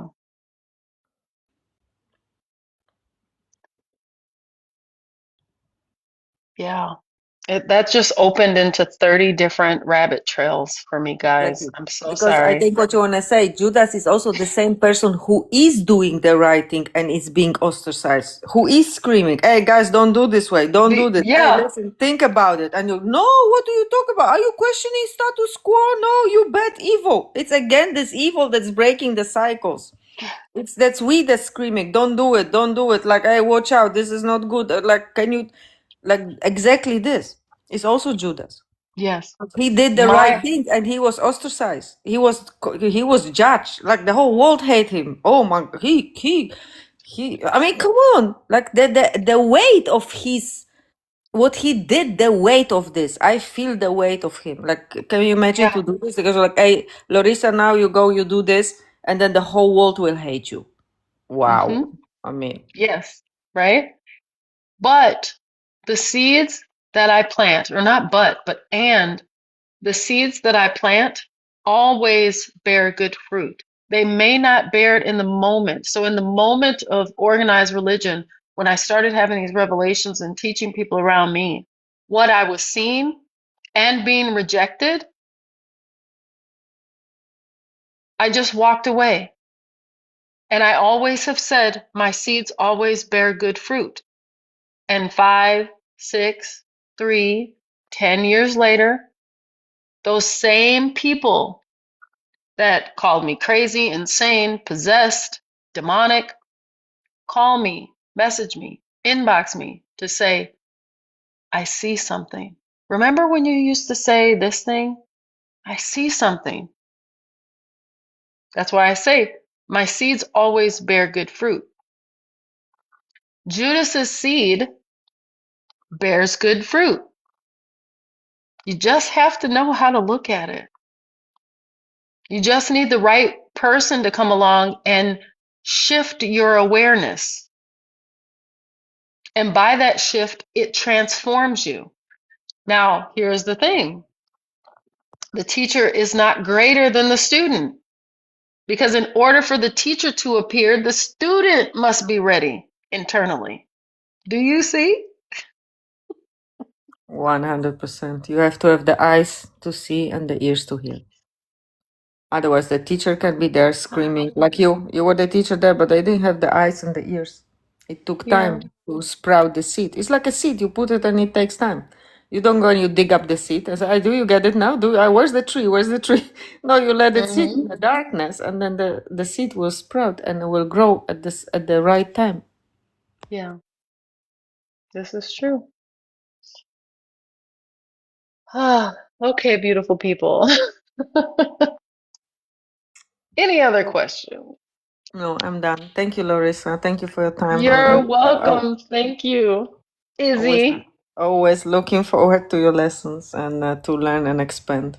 Thank you so much, and thank Always you look guys in the forward. comments. I always look forward to our interactions at the end. All Thank you. I'm right, honored. beautiful people. I see this big restriction button. I don't know if it was from my earlier restriction. I don't know exactly what's going on, but I'll check that out once we get off the live and see how much And don't worry beautiful about good it. trouble. I don't know what's Yeah. going on with TikTok. Me on my lives, like every second day, I'm getting restrictions and stuff and warnings for literally for nothing. I'm just sitting there. I'm talking bomb, consuming dangerous substance, like crazy stuff. So it's just the AI, and then don't even as long as they You're let you welcome. be, then don't even worry. Yeah. Okay, see you next week. All right, see you Thank next you. week. You're welcome. I don't know what next week's topic will be because I have veered off the path of my first semester. We have veered away from the foundation, but I'm sure it will be good. Um, please uh, join us next week, 10 a.m. Central Time. These 10 a.m.s ain't getting no easier. Not yet, anyway. I see it. I see them becoming easier. I can see it. And when I can see it, once I can see it, I become it. So we're very close, you guys, to 10 a.m.s being okay for me. um, thank you all for being here. Um, if you have questions that may come up afterwards, or you'd like to share today's lesson, it will be on YouTube. Just give me a couple of days. Again, it takes TikTok a couple of days now to process. Thank you for any of the gifts. I'm not saying I'm not thankful, but I really don't pay attention to that stuff enough while I'm teaching the lesson. So I don't know who does what exactly or how this all works, but I can thank you all for the pretty little pictures I get to see while I'm teaching a lesson occasionally when I actually look up and pay attention. Anyway, pay attention, by the way. Remember that. How should we end it? Remember, this week's homework is to find Judas in yourself and to find Judas in your environment, in the stories you read, in the interactions that you have. Look for the equation of Judas, the dark light, right? People are asking, what does Judas's name mean? That's what it means. He's the opposite of Jesus. There's more, right? Jesus is the light. He's not the opposite. He's the same. But Jesus is the light in the story, in this great myth. Judas is the dark light in the story, in this myth, right? See that around you. Yeah. Yeah, Sunny Peach. Yep, yep, yep. All right, beautiful people. Wake up and remember who you are, and I'll see you next week. If I can get out of here. There we go.